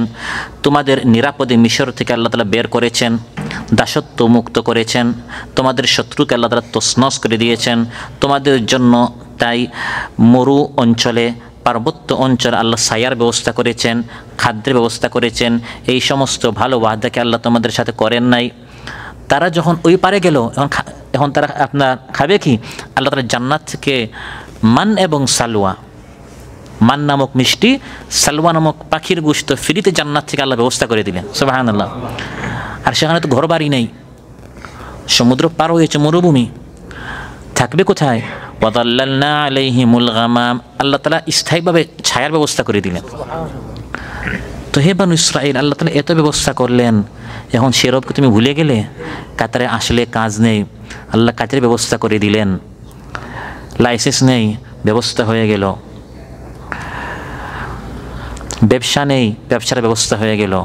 আগে তো পুরাদিন মসজিদে পড়ে থাকতে, এখন নামাজে ডাকলে ভাই আমি অনেক ব্যস্ত, কাতারে কি আমরা প্রোগ্রামের জন্য আসছি? তুমি না এক সময় দোয়া চাইতে, আমরা লাইসেন্সের জন্য অনেক টেস্ট করছি কিন্তু আমি পাস করতে পারতেছি না, একটু দোয়া করেন। নামাজের উপর নামাজ, আমরা যারা 5 ওয়াক্ত নামাজ পড়ি আমরা মসজিদে জায়গা পেতাম না, আপনার এত নামাজ তখন ছিল, তাওয়াবিন, ইশরাক, তাহাজ্জুদ, 5 ওয়াক্ত নামাজ কত ওয়াক্ত হয়ে যেত। এখন তো 5 ওয়াক্ত পড়ার সময় নাই। ভাইরা এগুলো আমি আমার জীবনের সাথে ফিট করব। বানু ইসরাঈল কেন আল্লাহ বলছেন? কারণ এরা নমক হারাম ছিল, আল্লাহকে ভুলে গিয়েছে, এমন যেন আমিও আরেক বানু ইসরাঈল হয়ে না যাই। আলাম ইয়াইদকুম রাব্বুকুম ওয়াদান হাসানা, হে বানু ইসরাঈল বাছুর পূজা চিন্তা তোমরা কিভাবে করলে? আল্লাহ না তোমাদের সাথে কত সুন্দর ওয়াদা করলেন। আফাতালা আলাইকুমুল আদ, সে প্রতিশ্রুতির কাল কি সুদীর্ঘ হয়ে গিয়েছিল যে তোমরা ভুলে গেলে এবং বাছুর পূজা করা শুরু করলে? তোমাদের প্রতি আল্লাহ তাআলা এইমাত্র এত বিরাট অনুগ্রহ করেছেন, এরপর কি অনেক সময় অতীত হয়ে গেছে? মাত্র কিছুদিন আগে তোমাদের চোখের সামনে তার পতন হলো, মাত্র কয়েকদিন আগে। আফাতালা আলাইকুমুল আহাদ, সময়টাকে অনেক বেশি, কালও তেমন একটা যায় না, এত অল্প দিন আপনি আপনার সব অতীত ভুলে গেলেন। মাত্র কিছুদিন আগে আপনি কাতারে আসলেন, মাত্র কিছুদিন আগে আপনি হাসপাতালে বেডে ছিলেন, মাত্র কিছুদিন আগে আপনি কোয়ারেন্টাইনে ছিলেন, করোনায় আক্রান্ত ছিলেন। এখন পুরো অতীত আপনি ভুলে গেলেন। তোমাদের বিপদের দিনগুলো কি সুদীর্ঘ কাল আগে শেষ হয়ে গেছে যে তোমরা পাগলের মতো বিপদে ছুটে চলেছ? আম আরাদতুম আন ইয়াহিল্লা আলাইকুম গাদাবুম মির রাব্বিকুম ফাআখলাফতুম মাওঈদি, না তোমরা চাচ্ছ আমরা আল্লাহর দয়া চাই না, আমরা আল্লাহর গজব চাই? তোমরা কি ইচ্ছা করে আল্লাহর গজবটা নিজের দিকে টেনে আনতে চাচ্ছ? তোমরা নিজেরাই স্বেচ্ছায় এমন কাজ করতে যাচ্ছ কেন যাতে রবের রহমতের জায়গা গাদাবুম মির রাব্বিকুম, রবের ক্রোধ আসবে। আল্লাহ দয়া করেছেন, ফিরআউনের হাত থেকে বাঁচিয়েছেন। এখন যদি ফিরআউন থাকতো তো কি করতে? যদি 5 আগস্ট না হতো, চিন্তা করেন, 5 আগস্টে যদি সে টিকে যেত, আজ আমরা এখানে বসতে পারতাম না। পুরা তালিকা করে করে প্রবাসী কোথায় কোথায় হচ্ছে সবাইকে ধরে ধরে শেষ করে দিত। আলহামদুলিল্লাহ বলেন। আল্লাহ বিজয় দিয়েছেন, স্বাধীনতা দিয়েছেন, আলহামদুলিল্লাহ। কিভাবে এই মানুষ তার রবকে ভুলে যায়। ফাআখলাফতুম মাওঈদি, তোমরা কিভাবে আমার সাথে ওয়াদা তোমরা ভঙ্গ করলে। আমি তোমাদেরকে রেখে যখন তুর পাহাড়ে যাচ্ছিলাম, আমার ভাই হারুনকেও আমি বুঝিয়েছি যে খুব ভালোভাবে দায়িত্ব পালন করতে হবে, আর তোমাদেরকে আমি বারবার বুঝিয়েছি যে আমরা সবাই একসাথে ছিলাম মিশরে, এবং একসাথে আমরা মিশর থেকে ফিরআউনের হাত থেকে বাঁচার জন্য আমরা 12টি রাস্তা হয়ে পার হয়েছি, এবং আমরা সবাই একসাথে ওই পারে এসেছি। এখন তোমাদেরকে রেখে আমি যাচ্ছি তুর পাহাড়ে, তোমরা সুন্দরভাবে আল্লাহর হুকুম মানিও। কত সুন্দর করে আমি তোমাদেরকে বুঝিয়ে গেলাম। ফাআখলাফতুম মাওঈদি, তোমরা কেন এই ওয়াদা ভঙ্গ করলে? আমি তুর পাহাড়ে যেতে না যেতে তোমরা পূজা করা শুরু করলে। আজ বাংলাদেশের এই জাতি 71 স্বাধীনতা কে দিয়েছেন? স্বাধীনতার পিছনে সব কৃতিত্ব হচ্ছে আল্লাহ তাআলার। 5 আগস্টে স্বাধীনতা কে দিয়েছেন? কিন্তু আমরা দাঁড়িয়ে শুধু অমুক নেতা তমুক নেতার আমরা প্রশংসা করি, আল্লাহর কথা আমরা ভুলে যাই। ইযা জাআ নাসরুল্লাহি ওয়াল ফাতহ, আল্লাহ বলেন যখন স্বাধীনতা আসে, বিজয় আসে, ফাতহ আসে, তখন কি করতে হবে? ফাসাব্বিহ বিহামদি রাব্বিকা ওয়াস্তাগফির। ফাসাব্বিহ বিহামদি রাব্বিকা, রবের হামদ করো। আমরাও 71 চেষ্টা করেছি, 71-এর আগ থেকে কাশ্মীরের আপনার চেষ্টা করতেছে। গাজার আমাদের মুসলমান ভাইরা, ফিলিস্তিন ভাইয়েরা আরও কত দশক থেকে চেষ্টা করেছে, কত যুগ থেকে তারা চেষ্টা করেছে, তারা এখনও স্বাধীন হতে পারে নাই। আর আমরা শিরবকে ভুলে যাই, দাঁড়িয়ে আমরা বলি স্মরণ করছি তমুক নেতা, একটাবার বলতে পারি না স্মরণ করছি সেই মহান স্রষ্টা আল্লাহ তাআলাকে, যিনি ফিরআউনের হাত থেকে আমাদেরকে বাঁচিয়েছেন। আলহামদুলিল্লাহ। এই কথা মূসা আলাইহিস সালাম বনী ইসরাঈলকে বলেছেন, কোরআনের মধ্যে আল্লাহ বলে দিয়েছেন এই সকল কথা, যাতে করে কোরআনটা অধ্যয়ন করে করে এগুলো আমরা বুঝি, এই ভুলগুলো যেন আমরা না করি। কিন্তু একই ভুল আমরা করেই যাচ্ছি, যে গর্তে তারা পড়েছিল একই গর্তে আমরা, যেরকম মানুষ বলেছেন যে ইঁদুরের মতো তোমরা, ইঁদুরের গর্তে যদি তারা প্রবেশ করে, তোমরা তাদের পিছনে পিছনে তোমরা যাবে। যেরকম ইহুদি খ্রিস্টান করে তাদের একই কালচার, আমরা তাদের পিছনে পিছনে যাই। মুসা আলাইহিস সালাম তুর পাহাড় থেকে ফিরে এসে প্রথমে তিনি দোষারোপ করেছেন কওমকে, তোমরা কেন এই বাছুর পূজা করলে। তারপর তিনি কথা বলেছেন তার রেখে যাওয়া যিনি দায়িত্বশীল, কে ছিলেন? ভাই হারুন আলাইহিস সালামকে, যে তুমি এটা কি করলে, তুমি ঠিকমতো তাদেরকে দেখাশোনা কেন করলে না। তারপর তিনি ভালো করে ধরেছেন যে প্রধান অপরাধী সামিরিকে, একজন করে তিনি সবার সাথে কথা বলেছেন। প্রথমে তিনি তার জাতিকে বললেন যে আমি তোমাদেরকে বারবার বলে গেলাম সুন্দরভাবে আল্লাহর হুকুম মানতে হবে, তোমরা আলাদা হবে না, কিন্তু তোমরা এটা কি করলে, তোমরা বাছুর পূজা কেন করলে। তারা বলা শুরু করলো, যখন বিপদ হয় তখন প্রত্যেকেই নিজেকে বাঁচানোর চেষ্টা করে। তারা বললো আসলে এটা আমাদের দোষ না, এটা হচ্ছে সামিরির দোষ। ক্বালু মা আখলাফনা মাওঈদাকা বিমালকিনা, তারা বললো আমরা আসলে স্বেচ্ছায় আপনার সাথে কৃত ওয়াদা ভঙ্গ করি নাই, আমরা সবাই চেয়েছিলাম আপনার কথার উপর আমল করতে, বাছুর পূজা না করার। বাছুর পূজা স্বেচ্ছায় আমরা লিপ্ত হইনি, বরং সামিরির কাজ দেখে আমরা বাধ্য হয়েছি। তাদের এই দাবি মিথ্যা এবং ভিত্তিহীন ছিল। সামিরি তাদেরকে বাধ্য করেনি, বরং তারা নিজেরাই তাতে লিপ্ত হয়েছে। তবে এটা সত্য যে সামিরি তাদের বাছুর পূজার কারণ ছিল। এই একই কাজ শয়তান কিয়ামতের দিন করবে। অতএব এটা কোনো কথা বলা যাবে না, ভাই আমি আসলে স্বেচ্ছায় গান শুনি নাই, ওই আমার ভাই আমাকে মোবাইলটা আমাকে আপনার গিফট দিয়েছে, আর সেখানে একটা ফেসবুক নামক একটা অ্যাপস ছিল, আর হঠাৎ আমি মেরেছি আর সামনে গান চলে আসছে, এখন আমি গান শুনে ফেলেছি। এটা বলা যাবে? আপনাকে তো আল্লাহ তাআলা স্বাধীনতা দিয়েছেন, কোরআনও দিয়েছেন, গান বাজনাও, ওয়াহাদাইনাহুন নাজদাইন, 2 রাস্তা আছে। সামিরি যেমন আহ্বান করেছে, হারুন আলাইহিস সালামও বারণ করেছিলেন যে বাছুর পূজা করিও না, তোমারও একটা আকল বুদ্ধি আছে, পিছনে পিছনে যাবে, তারপর বিপদে পড়লে বলবে এখানে আমার কোনো দোষ নেই। এই সব কথা আল্লাহ বলে দিয়েছেন। যেমন সাম্প্রতিককালে 5 আগস্টের পর প্রত্যেকে এখন অন্যের ওপর দোষ ফেলতেছে, এমনকি অনেকে আপনার তাদের নেত্রীর ওপরও দোষ ফেলতেছে, যেগুলো সব দোষ তার, পরস্পর দোষাদোষী। যখন কোনো একটা অর্জন হয়ে যায় প্রত্যেকে বলে এটা আমার অর্জন, আর বিপদে পড়লে বলে এটা অমুকের কারণে। তো যখন তারা বিপদে পড়লো, এখন বলছে যে এটা আমাদের কারণে নয়। ওয়ালাকিন্না হুম্মিলনা আউজারাম মিন জিনাতিল কওম, মূল কাহিনী হচ্ছে যে আমরা যখন মিশর থেকে আসি মিশরে যখন আমরা একসাথে ছিলাম তখন ওই মিশরীদের অনেক অলংকার আমাদের কাছে দাঁড় ছিল, দাঁড় হিসাবে আমরা নিয়েছিলাম, এখন এগুলো আমরা সাথে নিয়ে আসছি। আবার ফিরআউন যখন ডুবে তার অনেক অলংকার গনিমত হিসাবে আমরা পেয়েছিলাম, এখন এগুলো আমরা কি করব? তখন হারুন আলাইহিস সালাম বললেন যে এগুলো তোমরা এখানে রাখো, এগুলো আমরা জ্বালিয়ে দিব। ফাকাদাফনাহা, আমরা এগুলো নিক্ষেপ করলাম। ফাকাযালিকা আলকাস সামিরি, সামিরিও তার কাছে ওই লুকানো যেটা কি ছিল, মাটি ছিল, ওই মাটিটা সে নিক্ষেপ করলো এবং ফাআখরাজা লাহুম ইজলান জাসাদান লাহু খুয়ার, সামিরি সেই সমস্ত অলংকারকে গলিয়ে একটি এমন ধরনের বাছুর বানালো যার ভিতর হাওয়া প্রবেশ বাহির হওয়ার কারণে এক ধরনের শব্দ সৃষ্টি হতো। হাওয়া এইদিকে ঢুকতো, এইদিকে বের হতো, একটা আওয়াজ বের হলো, সেই শব্দ দ্বারাই সে বনী ইসরাঈলকে বিভ্রান্ত করলো। এই দেখো একটা আওয়াজ আসতেছে, তার মানে এটাই তোমাদের রব। মূর্খ জাতি, জাতি যখন অধ্যয়ন করে না, পড়ে না, যে কোনোভাবে তাদেরকে বিভ্রান্ত করা চায়। পড়লে জ্ঞান হচ্ছে আলো, তারা পড়ে নাই, জ্ঞান অর্জন করে নাই, বলেছে বাসুর হচ্ছে তোমাদের রব, তারা বাসুর পূজা করলো। ইঁদুর হচ্ছে রব, আর ইঁদুরের কিছু মানুষ কী করে, পূজা করে। মসজিদের সম্মানার্থে আমরা বলছি না, কিছু মানুষ প্রস্রাবের জায়গারও কী করে, আপনারা দেখেছেন, এরকম আপনার কিছু মানুষ আছে ওই অংশেরও তারা পূজা করে। অথচ এদের মধ্যে আবার ডাক্তারও আছে, ইঞ্জিনিয়ারও আছে, কিন্তু সত্য জানে না। আর আমরা হতে পারি এত বড় শিক্ষিত না হতে পারি, আল্লাহ তাআলা আলহামদুলিল্লাহিল্লাযী হাদানা লিহাদা, সঠিক হিদায়াত আল্লাহ তাআলা আমাদেরকে দিয়ে দিয়েছেন, আলহামদুলিল্লাহ। আমরা আল্লাহ তাআলাকে চিনতে পেরেছি। তো সে বলল এই হচ্ছে তোমাদের রব, আর তারাও পিছনে পিছনে বলা শুরু করলো হ্যাঁ সেই আমাদের রব। ফাকাদাফনাহা ফাকাযালিকা আলকাস সামিরি, যারা সামিরির ফিতনায় জড়িয়ে পড়েছিল এর ছিল তাদের উযর। তাদের বক্তব্য ছিল আমরা অলংকার ছুড়ে দিয়েছিলাম, সেগুলো দেখে জাতির পথভ্রষ্ট লোকেরা বলতে লাগলো এটাই ইলাহ। ফাআখরাজা লাহুম ইজলান জাসাদান লাহু খুয়ার, একটা বাছুরের প্রতিকৃতি বের করে আনলো যার হাম্বা আওয়াজ করত, তার একটা আওয়াজ ছিল।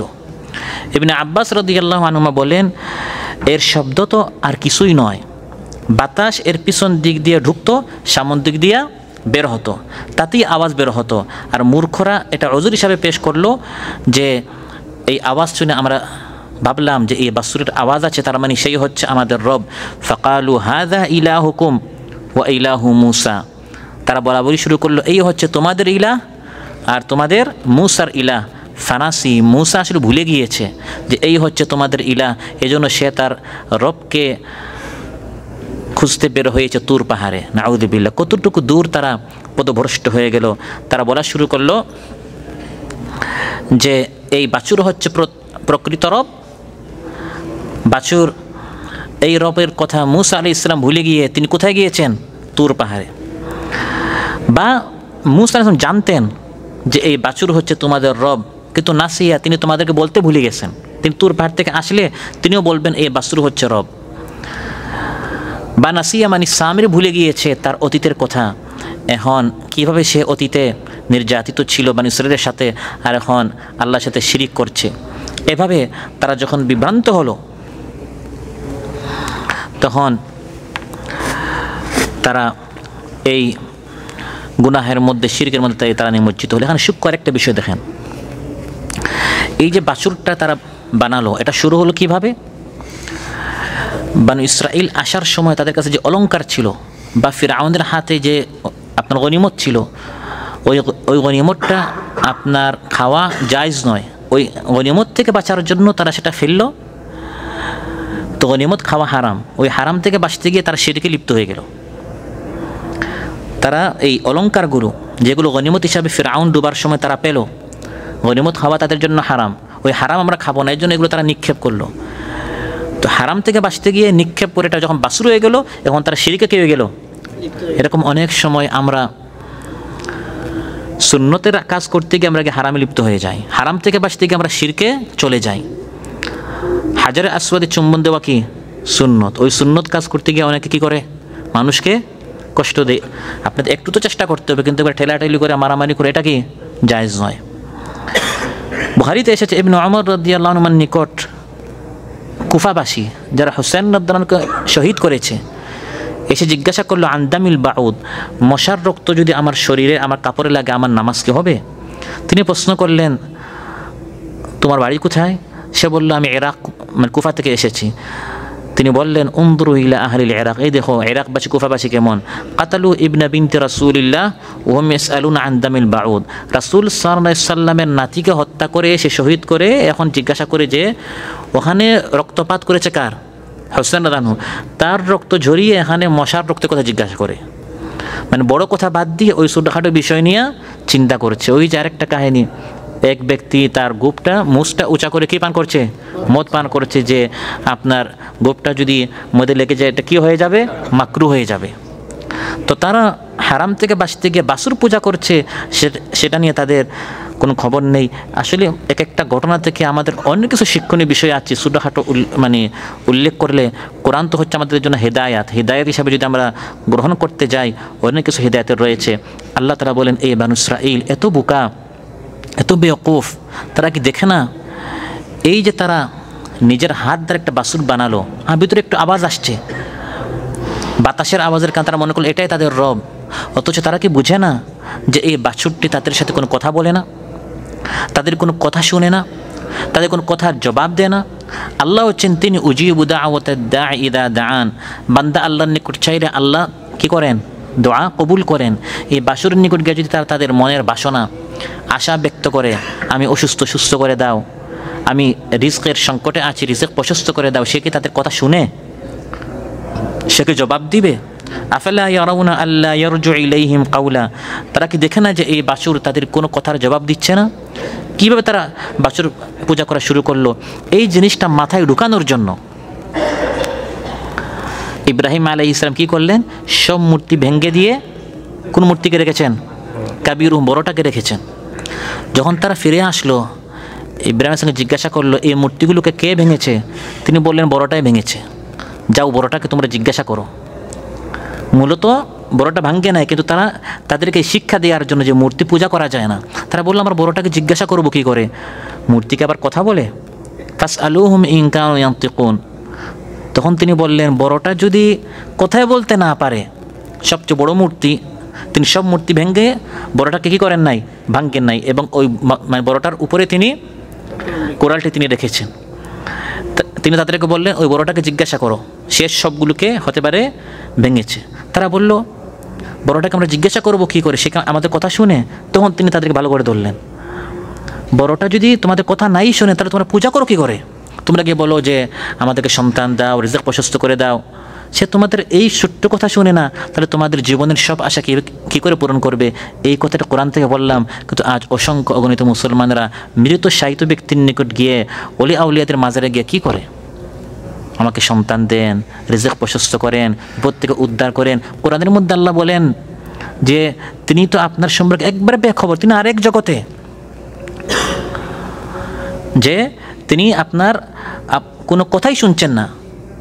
মাল্লা ইয়াস্তাজিবু লাহু ইলা ইয়াউমিল কিয়ামা, কিয়ামত পর্যন্ত তাকে ডাকলে সে আপনার ডাক শুনবে না।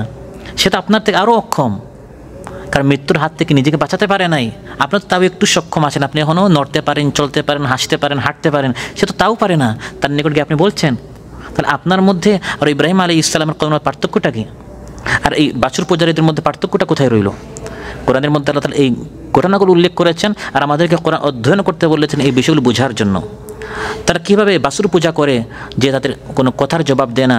ওয়ালা ইয়ামলিকু লাহুম দাররাম ওয়ালা নাফআ, তাদের কোনো অপকার লাভ ক্ষতি কিচ্ছু করতে পারে না। কিভাবে সেই রব যিনি তাদের চোখের সামনে মহা ক্ষতি ফিরআউনের হাত থেকে বাঁচালেন এবং তাদেরকে জান্নাত থেকে খাবার দিচ্ছেন, সাহেব ব্যবস্থা করলেন, সেই আল্লাহকে বাদ দিয়ে যে কোনো লাভ ক্ষতি করতে পারেন এই নিকৃষ্ট বাছুরের, তারা কি করে? এটা তো বাছুর নয়, বাছুরের একটা আকৃতি, এর তারা পূজা করে কীরকম শুরু করলো? লা ইয়ামলিকু লাহুম দাররাম ওয়ালা নাফআ, তাদের কোনো লাভ ক্ষতি কোনো কিছু তার হাতে নেই। অথচ আল্লাহ তাআলা হচ্ছেন ইউতঈমুনি, আমাকে খাবার দেন, ওয়া ইয়াসকিন, পানীয় দেন, ওয়া ইযা মারিদতু ফাহুয়া ইয়াশফিন, আমি অসুস্থ তিনি আমাকে সুস্থ করেন, ইউমীত, তিনি আমাকে মৃত্যু দেন, ইউহয়ীন, তিনি আমাকে জীবন দেন, আমার লাভ ক্ষতি সব তার হাতে। তাকে বাদ দিয়ে আমি কিভাবে বাছুর পূজা করি? একদল কিভাবে মূর্তি পূজা করে, সূর্য পূজা করে, নবীর পূজা করে, ওলিয়া পূজা করে, মানুষ কীভাবে আল্লাহ তাআলাকে বাদ দেন? আর তাদের এই কথাটাও সত্য নয়। যে সামিরি আমাদেরকে বলেছে আর আমরা পূজা করা শুরু করেছি। আল্লাহ তাআলা বলছেন, হারুন আলাইহিস সালাম কি তোমাদেরকে বলে নাই? এই একদিকে সামিরি তোমাদেরকে বাসুর পূজার কথা বলেছে, অন্যদিকে হারুন আলাইহিস সালাম কি তোমাদেরকে এই বাসুর পূজা থেকে নিষেধ করে নাই? ওয়ালাকাদ ক্বালা লাহুম হারুন মিন ক্বাবলু ইয়া কওমি ইন্নামা ফুতিনতুম বিহি ওয়া ইন্না রাব্বাকুমুর রাহমানু ফাত্তাবিউনি ওয়া আতিউ আমরি।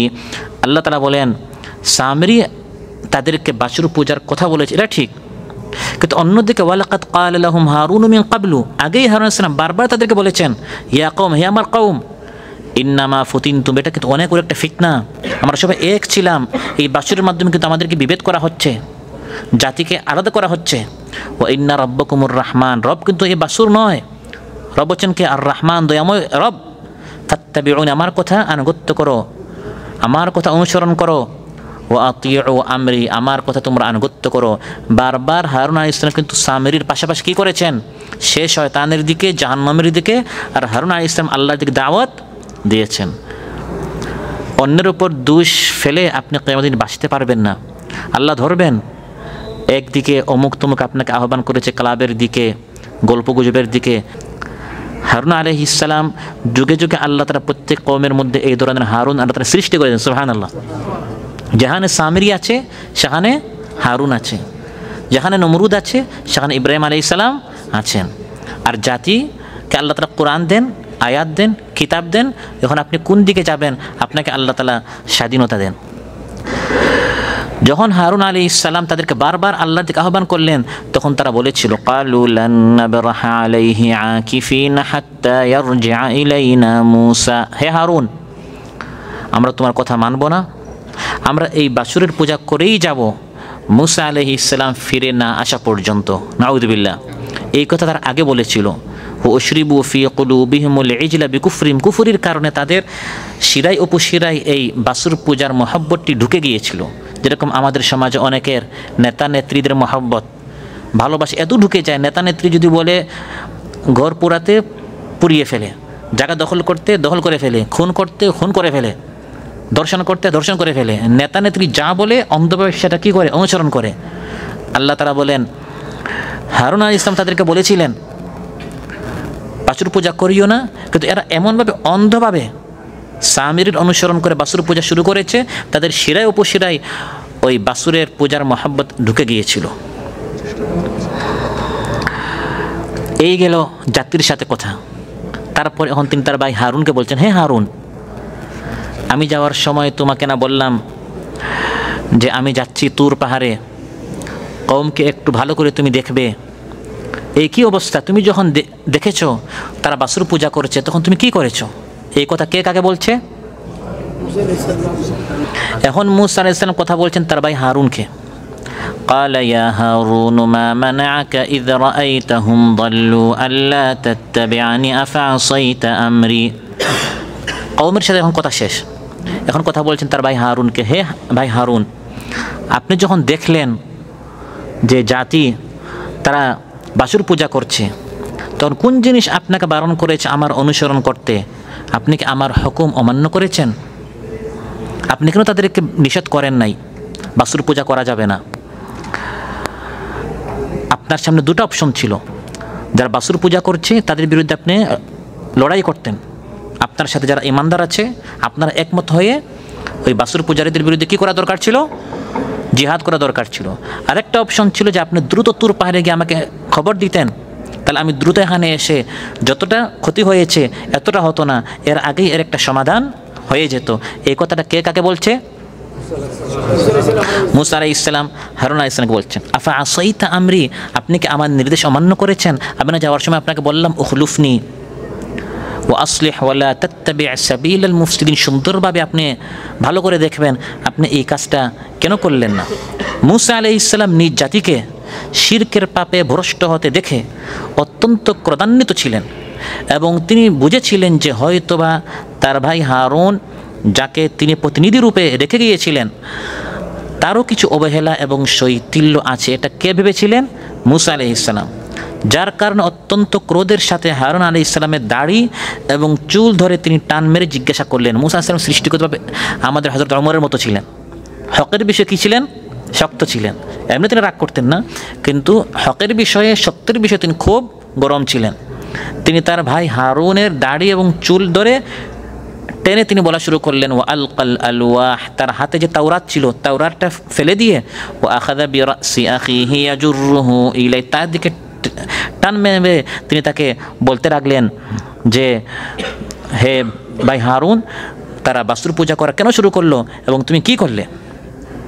যার ফলে হারুন আলাইহিস সালাম তিনি তার ভাই মূসা আলাইহিস সালামকে এত কঠোরতা প্রদর্শন না করতে আবেদন জানালেন। ভাই ক্বালা ইয়া ইবনা উম্মা, হে আমার মায়ের ছেলে, বলেন না হে মূসা, বরং তাকে আপন করে নেওয়ার জন্য, তার রাগটা কমানোর জন্য বলেন হে আমার মায়ের ছেলে, মানে আপনি আমার শত্রু না, আমার আপনার মা একজন, হে আমার মায়ের ছেলে, লা তাখুয বিলিহিয়াতি ওয়ালা বিরাসি, আমার দাড়ি বা আমার চুল ধরে আপনি টান মারবেন না, আমার উযর আছে, একটু আমার কথাটা আপনি শুনেন।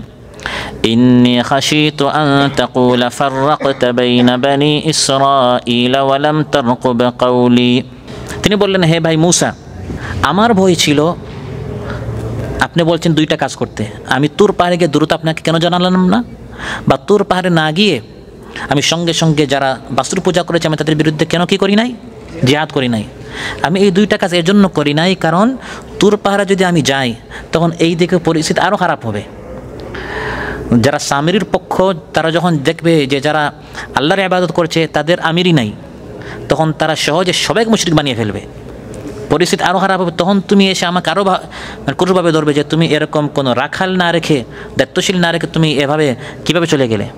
আর যদি আমি জিহাদ করতাম তখন একবারে গৃহযুদ্ধ লেগে যেত। এত সুন্দর সুশৃঙ্খলভাবে তুমি একটা সংগঠন, একটা দল মিশর থেকে এনে সাজিয়ে গুজিয়ে এখানে তুমি রেখে তুর পাহাড়ে গিয়েছো, এসে যদি দেখো যে আমি এভাবে দুই দলের মধ্যে যুদ্ধ চলছে, তখন পুরা দুষ্টা তুমি তখন আমার উপর ফেলতে।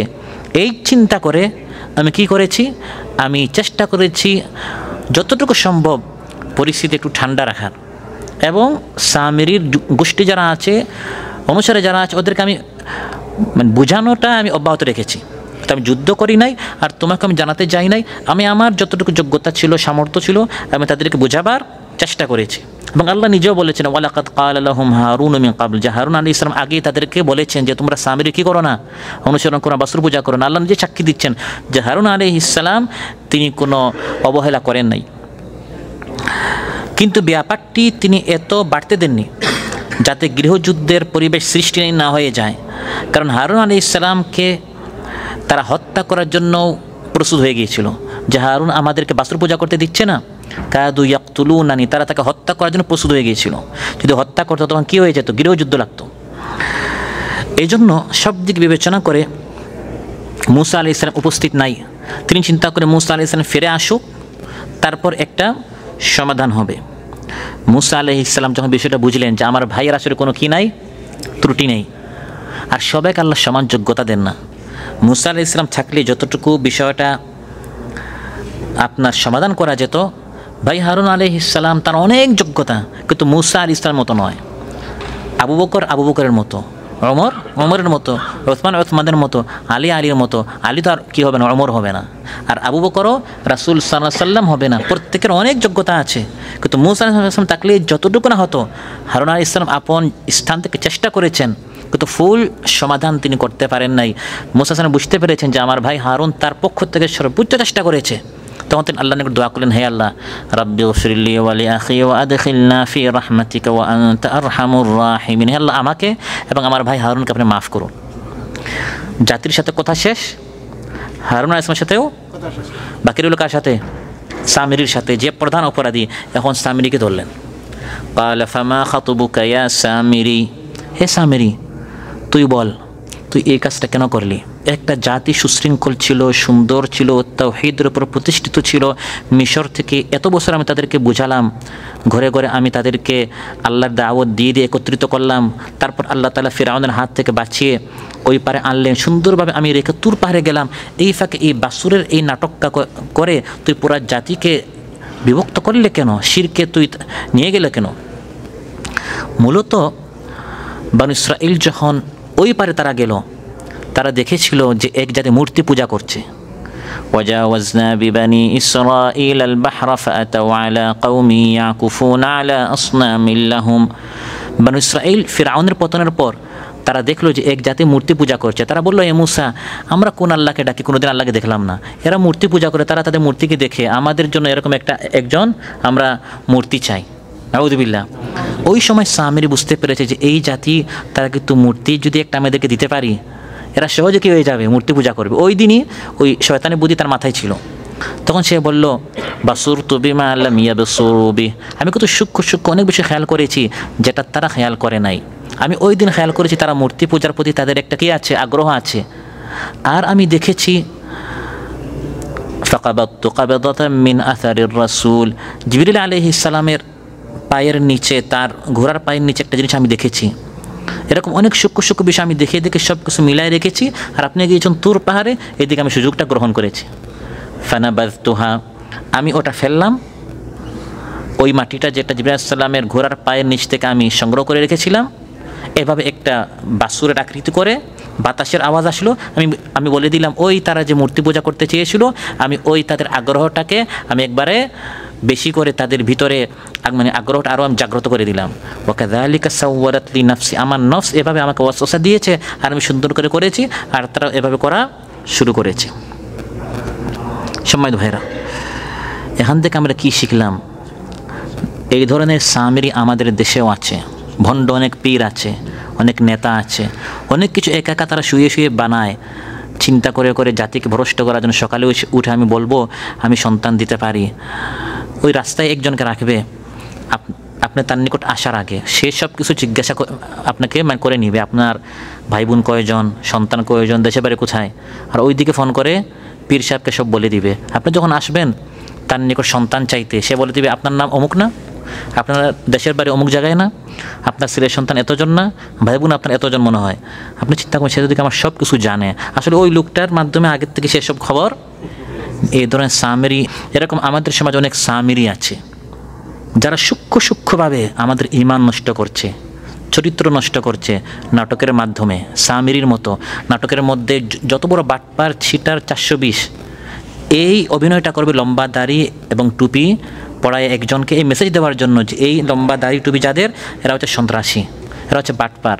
সূক্ষ্মভাবে বিভিন্ন সামিরে আমাদের সমাজে আছে, বিভিন্ন বাসুরের মাধ্যমে, নাটকের মাধ্যমে আমাদের ঈমান কি করছে, ধ্বংস করছে। সাওয়ারাত লি নাফসি, কুমন্ত্রণা দিয়ে ইন্নান নাফসা লাআম্মারাতুম বিসসু ইল্লা মা রাহিমা রাব্বি। মুসা আলাইহিস সালাম বললেন, শুন তোর শাস্তি কি? ক্বালা ফাযহাব ফাইন্না লাকা ফিল হায়াতি আন তাকুলা লা মিসাস, হে সামিরি তোর শাস্তি হচ্ছে এখন থেকে মৃত্যু পর্যন্ত সবাই তোর সাথে বয়কট করবে আর তুই অস্পৃশ্য থাকবে, অর্থাৎ তোকে কেউ স্পর্শ করতে পারবে না। তাকে যদি কেউ স্পর্শ করত বা সে যদি কাউকে স্পর্শ করত, তার আর ওই ব্যক্তির দুইজনের জ্বর হয়ে যেত, যেটাকে 2019-20 পরিবেশে কী বলা হতো, করোনা। আজকে আমরা জেনেছি শত বছর আগে কোরআন বলে দিয়েছে, কয়েক শত বছর আগে, 1000 বছর আগে সামিরির করোনা হয়েছিল। কোরআন আমরা অধ্যয়ন করি না, তাহলে বোঝা গেল করোনাটা একটি শাস্তি ছিল। লা মিসাস, মাস বলা হয় স্পর্শ, লা মানে না।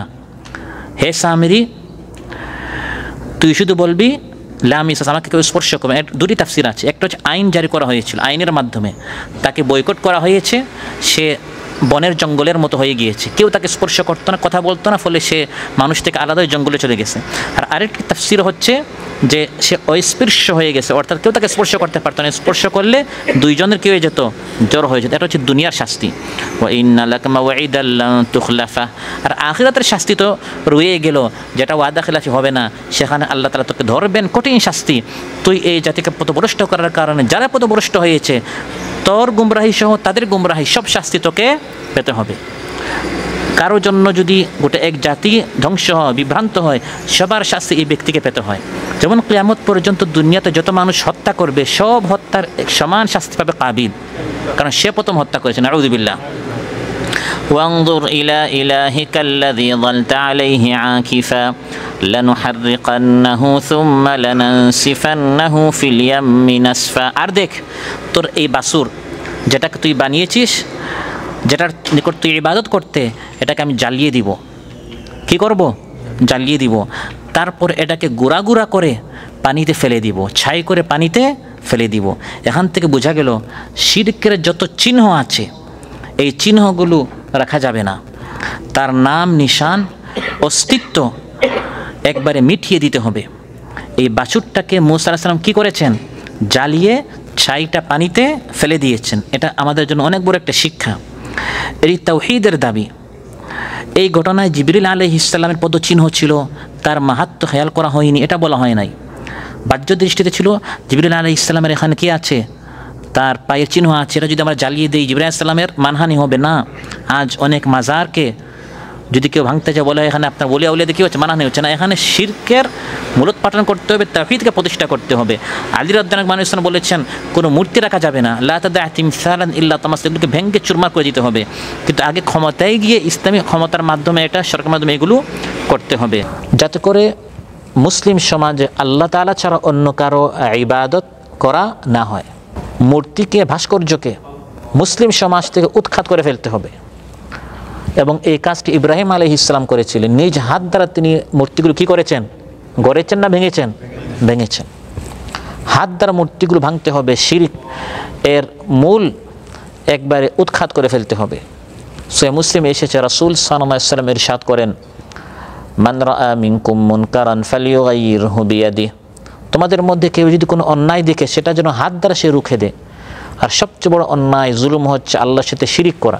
যতক্ষণ পর্যন্ত হাত দ্বারা এটাকে রুখে দেওয়ার শক্তি অর্জন না হবে ততক্ষণ পর্যন্ত জবান দ্বারা প্রতিবাদ জানাতে হবে, মানুষদেরকে বোঝাতে হবে যে মাবুদ হচ্ছেন একমাত্র আল্লাহ তাআলা, আল্লাহর সাথে কোনো ধরনের শিরিক করা যাবে না।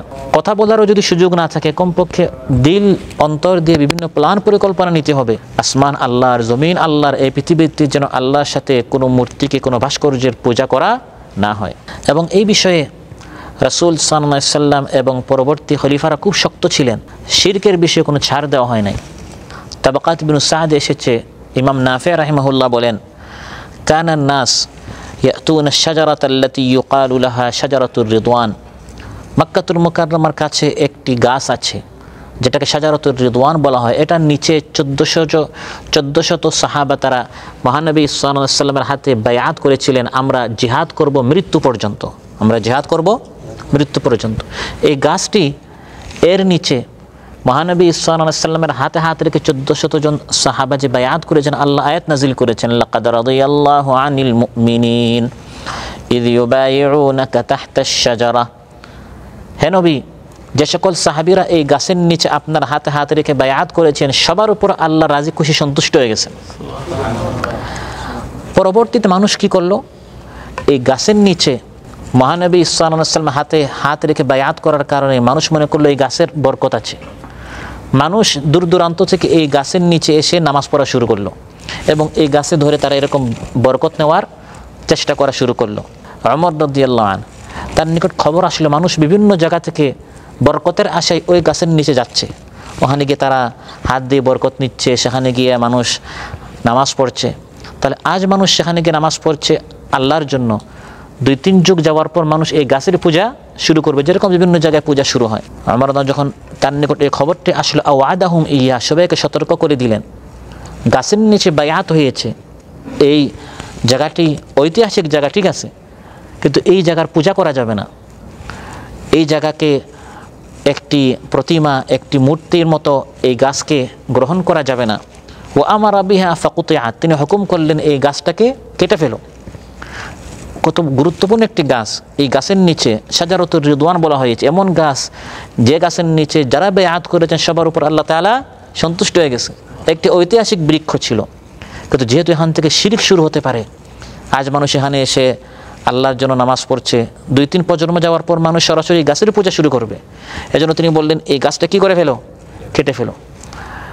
তাহলে মূসা আলাইহিস সালাম যেরকম ওই বাসুরের ভাস্কর্য তিনি বলেছিলেন এটাকে জ্বালিয়ে দিব এবং জ্বালিয়ে দিয়েছেন, সমুদ্রে তিনি এটার ছাই ফেলে দিয়েছেন, শিরকের কোনো নাম নিশানা রাখেননি। ওমর রাদিয়াল্লাহু আনহু সে একই কাজ করেছেন। গুরুত্বপূর্ণ একটি গাছ, এটার সম্পর্ক আল্লাহর নবীর সাথে, সাহাবীদের সাথে, বড়দের সাথে, আকাবিরদের সাথে, এটা তিনি বলেননি, বরং কেটে দিয়েছেন। যেরকম ওই বাসুরের সম্পর্ক হযরত জিবরিল আলাইহিস সালামের সাথে, কিন্তু কত বড় ওলি আউলিয়া বা নবী বা ফেরেশতার সাথে সম্পর্ক, এটা না দেখে যেহেতু আল্লাহর সাথে শিরক করা হচ্ছে এই জন্য এটাকে কেটে দেওয়া হয়েছে। তাহলে কোনো শিরক করা যাবে না, বরং মূল দাওয়াত হচ্ছে আল্লাহ তাআলা বলেন মুসা আলাইহিস সালাম তিনি বলেছেন ইন্নামা ইলাহুকুমুল্লাহুল্লাযী লা ইলাহা ইল্লাহু ওয়াসিআ কুল্লা শাইইন ইলমা। কোনো গাভী পূজা নয়, কোনো বাছুর পূজা নয়, কোনো মূর্তি পূজা নয়, কোনো অগ্নি পূজা নয়, কোনো মানুষের পূজা নয়, কোনো অলি আউলিয়া শেখ মাশায়েখদের পূজা নয়, ইবাদত হবে শুধু আল্লাহ তাআলার। ইন্নামা ইলাহুকুমুল্লাহ, তোমাদের মাবুদ সত্য মাবুদ হচ্ছেন শুধুমাত্র আল্লাহ তাআলা, আল্লাযী লা ইলাহা ইল্লাহু, যিনি ব্যতীত সত্য কোনো মাবুদ নেই, তিনি সত্য মাবুদ, শুধু তারই ইবাদত করতে হবে। কারণ ওয়াসিআ কুল্লা শাইইন ইলমা, সব কিছু তিনি জানেন। আল্লাহকে বাদ দিয়ে যাদের উপাসনা করা হচ্ছে, পূজা করা হচ্ছে, তারা জীবিত কোনো প্রাণী হলেও তারা কি জানে? তাদের জ্ঞান সীমিত। ওয়ালা ইউহিতুনা বিশাইইম মিন ইলমিহি ইল্লা বিমা শাআ, আল্লাহ তাআলা যতটুকু জানিয়েছেন এর বাইরে তারা কোনো কিছু জানে না, তাদের জ্ঞান সীমিত যদি তারা কোনো প্রাণী হয়। আর যারা নিষ্প্রাণ প্রাণহীন জিনিসের পূজা করে, যেমন তারকার পূজা করছে, সূর্যের পূজা করছে, এদের তো কোনো জ্ঞানই নেই। সূর্যের কোনো জ্ঞান আছে? মহাজ্ঞানী আল্লাহ তাআলা বলেন তার ইবাদত করে, তিনি সব জানেন।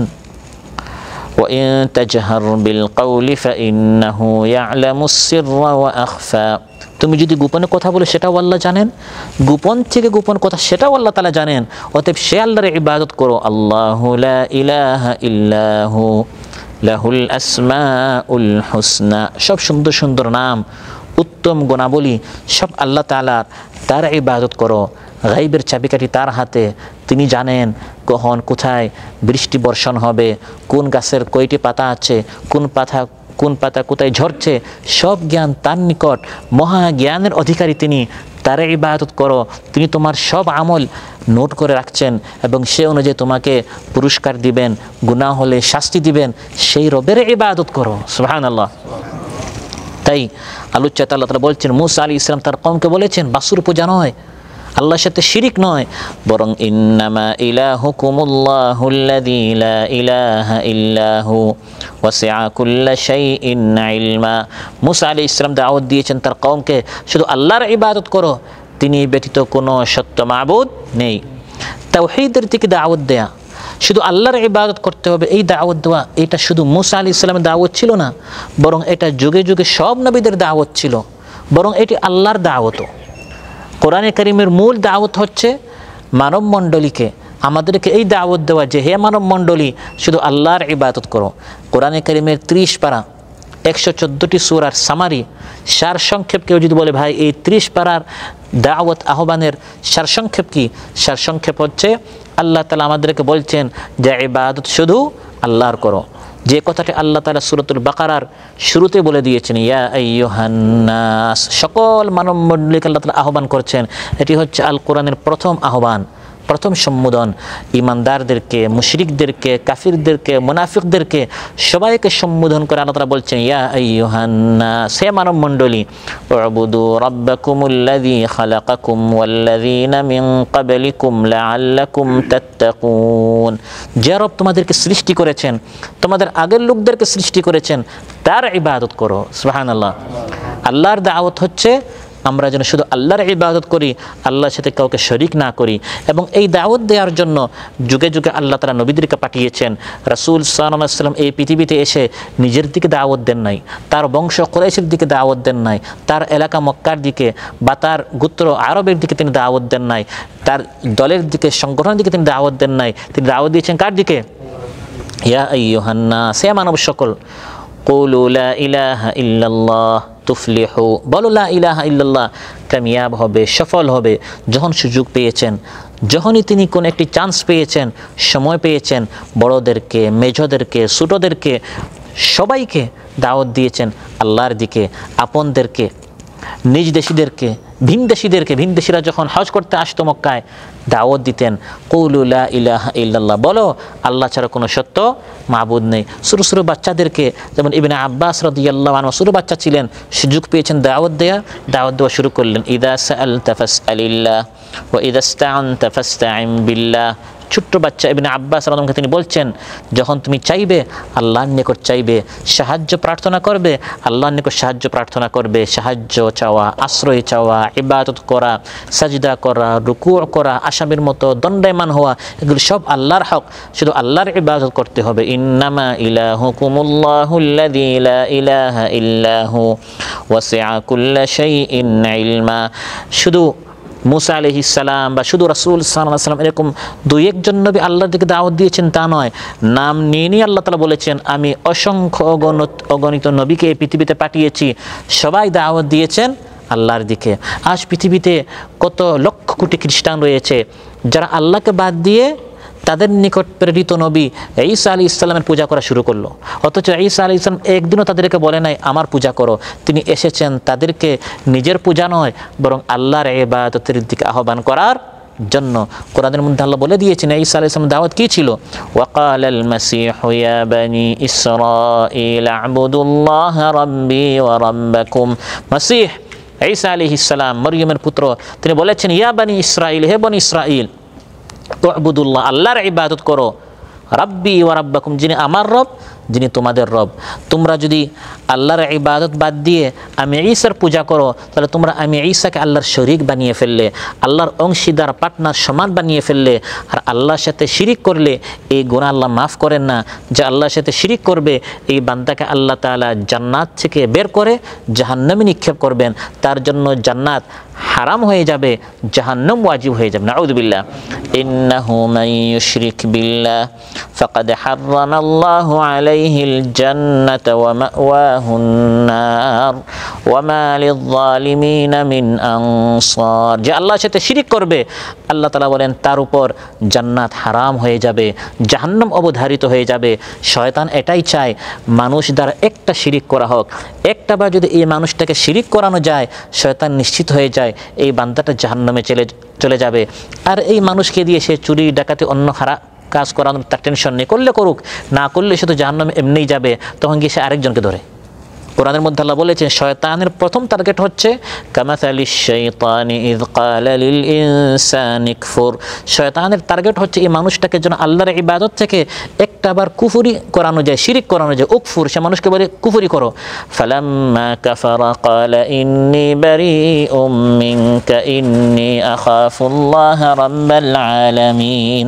যখন মানুষ কুফরি করে ফেলে তখন শয়তান আত্মগোপনে চলে যায়, তখন শয়তান আর ধরা দেয় না, তখন সে আরেকজনকে ধরতে যায়, তখন সে এই মানুষকে ছেড়ে চলে যায়, কারণ এই মানুষটা শিরিক করার কারণে সে তো নিশ্চিত জাহান্নামে চলে যাবে। এজন্য সম্মানিত ভাইরা, ইবাদত শুধু আল্লাহ তাআলার করতে হবে, ইবাদতের ক্ষেত্রে আল্লাহর সাথে কাউকে শরীক করা যাবে না। এটাই ছিল যুগে যুগে প্রত্যেক নবীর দাওয়াত। মুসা আলাইহিস সালাম আল্লাহ বলেন, তিনি আলোচ্য আয়াতে বলেছেন ইন্নামা ইলাহুকুমুল্লাহ, তোমাদের রব, তোমাদের ইলাহ হচ্ছেন একমাত্র আল্লাহ তাআলা। এই মুসা আলাইহিস সালামকে প্রথম যখন আল্লাহ তার প্রতি ওহী নাজিল করলেন, প্রথম ওহীটাই ছিল ওয়া আনা আখতারতুকা ফাসতামি' লিমা ইউহা ইন্নানি আনাল্লাহু লা ইলাহা ইল্লা আনা ফা'বুদনি ওয়া আকিমিস সালাতা লিযিকরি। হে মুসা, আমি তোমাকে ইখতিয়ার করেছি, ওহী করছি, ওহী শোনো, নিশ্চয় আমি হচ্ছি আল্লাহ, আমার ইবাদত করো। অতএব রব বাসুর নয়, মূর্তি নয়, বস রব হচ্ছেন কে? মাবুদ হচ্ছেন আল্লাহ তাআলা। ইন্নামা ইলাহুকুমুল্লাহুল্লাযী লা ইলাহা ইল্লা হুয়া ওয়াসিআ কুল্লা শাইইন ইলমা। শেষের আয়াতে শিক্ষা দেওয়া হচ্ছে তোমাদের রব হচ্ছেন একমাত্র আল্লাহ তাআলা, যিনি ছাড়া কোনো মাবুদ নেই, তিনি সব কিছু জানেন, সব কিছুর ইলমকে, সব কিছু তার ইলম দ্বারা তিনি পরিব্যাপ্ত করে আছেন। সম্মানিত ভাইরা, আজকের আলোচনা এখান থেকে যতটুকু আমরা শিখতে পারলাম, জানতে পারলাম এই ঘটনা থেকে, সেটি হচ্ছে আল্লাহ তাআলা আমাদের প্রতি অনেক অনুগ্রহ করেছেন। সেই অনুগ্রহের সেই অনুগ্রহের দাবি হচ্ছে আল্লাহর শুকরিয়া আদায় করতে হবে। শুকরিয়া আদায় করতে হলে আমাদের জানতে হবে, যদি না জানি মূর্খতার কারণে এই ধরনের সামিরি শয়তান আমাদের নিকট অনেক রয়েছে, তারা আমাদেরকে পথভ্রষ্ট করতে পারে, গুমরাহ করতে পারে। চোখ খুলতে হবে, সাবধান থাকতে হবে, কোরআনটা পড়তে হবে, সুন্নাহ পড়তে হবে, নিজের ঈমান, জাতির ঈমান, পরিবারের ঈমান আমাদের বাঁচাতে হবে। আল্লাহ সুবহানাহু ওয়া তাআলা আমাদেরকে আমৃত্যু কোরআন অধ্যয়ন করার, পড়া, জানার, বুঝার তৌফিক দান করুন এবং সে অনুযায়ী জীবন গঠন করার তৌফিক দান করুন। আমাদের মধ্যে যারা অসুস্থ রয়েছেন আল্লাহ তাআলা সুস্থ করে দেন, যারা ঋণগ্রস্ত ঋণ পরিশোধ করার তৌফিক দান করেন, যার যে পেরেশানি আল্লাহ তাআলা পেরেশানি মুক্ত করুন। আসসালামু আলাইকুম ওয়া রাহমাতুল্লাহি ওয়া বারাকাতুহু। কি হবে নামাজ রোজা ইমানদারির বড়াই করে, যদি ওই খোদার কোরআন নর্দমাতে থাকে পড়ে। মসজিদের কোণে বসে জিকির যতই করো কষে, এভাবে যায় না পাওয়া আল্লাহকে, এভাবে যায় না পাওয়া আল্লাহকে।